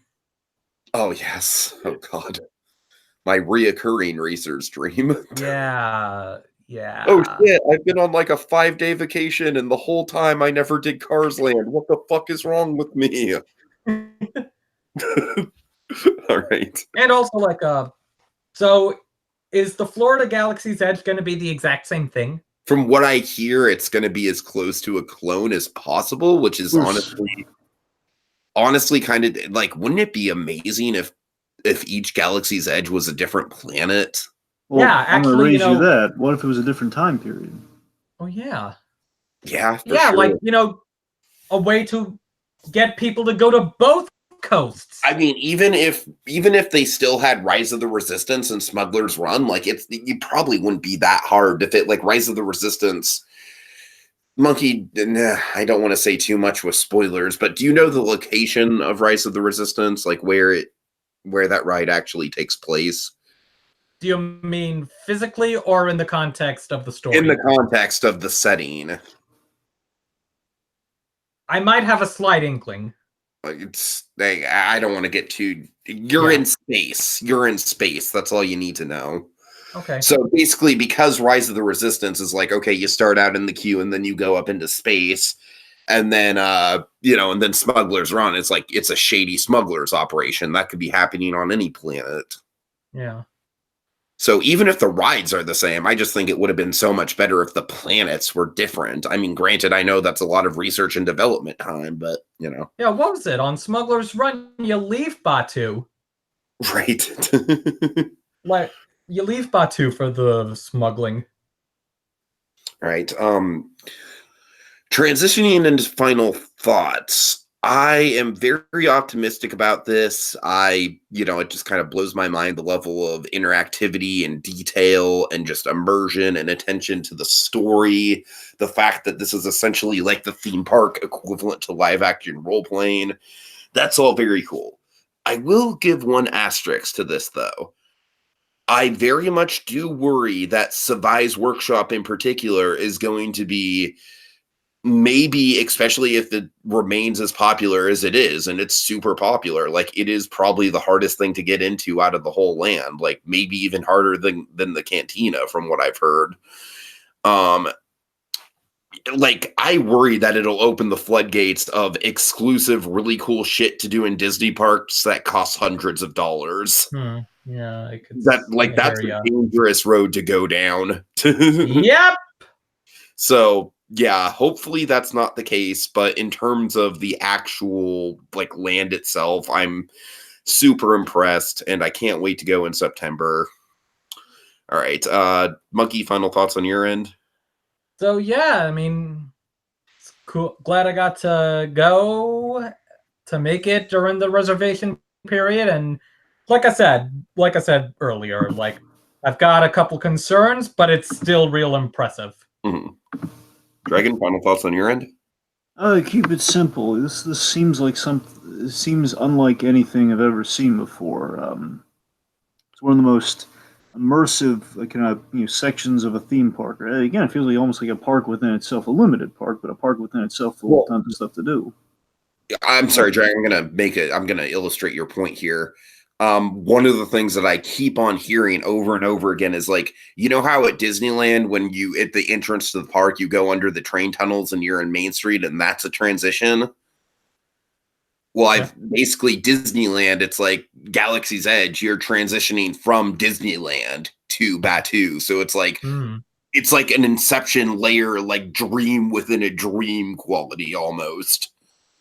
All right, go ahead, Dragon. So I think this reflects like one of the grand scheme things Disney's been kind of plotting ever since the acquisition of Star Wars, and it seems to have been pulled off rather well so far. It's I'd be lying if I said there wasn't a fear with kind of the expenses and again, look, for me it may be a little bit of the reservation stuff. I'm not saying that it won't work or not. I'm just saying I don't quite trust it until I kind of see it in practice, like firsthand or something. I don't know. The point being, it's I got a little bit of fear of exclusivity with kind of stuff, whether it's expenses or whether it's just like how it all kind of like how the cogs in the machine work once it's in full swing, once everything's there, and vice versa. But suffice it to say, as is just right now, even just from an outsider's perspective, it's all quite dazzling. It really is. All right. Yeah. It's weird to think that it's actually here. I know, it really is, man. I mean, for the longest time, I was just used to the idea that it was just always going to be that giant, massive framework off of Harbor. Oh, man. All right. Okay, well, thank you, Dragon, for joining us and basically playing God in this discussion, being the all-knowing one, watching over the both of us. Monkey, thank you for your on-field reporting. It was very invaluable. And thanks to Donovan Martin. Remind me who else is in the comments? Nerd Thanos fan. Thanos fan. Right. Thank you guys for joining in the chat. The next time we talk Galaxy's Edge, unless there's like some big breaking news, like, unless we get a POV at D23 or something like that of Rise of the Resistance, next time we're going to talk Galaxy's Edge is going to be when I get back from my trip report. When I get back from my September trip in. Well, my September trip in September, yes. September, be my guess, yeah. Right, and in that trip, I'm going to be seeing probably like my number one bucket list band live, which is something only I care about, but I digress. And Monkey and I are going to be going up to Magic Mountain, and I'll be spending a day or two at Knott's Berry Farm as well. So that's going to be an epic trip. And also Jacob Weil, Sandy Claus, myself, and Monkey, and Man-Eating Wreath all coming together in like an Avengers style team up. So that'll be very exciting. All right. And until next time, people, may the force be with you. Good night, but not goodbye. And something to do with like, may the spires glow ever brightly in your future, or some sort of thing like that. I heard that's the lingo for saying goodbye in the Black Spire Outpost. Like that. Good night, everyone. Why do they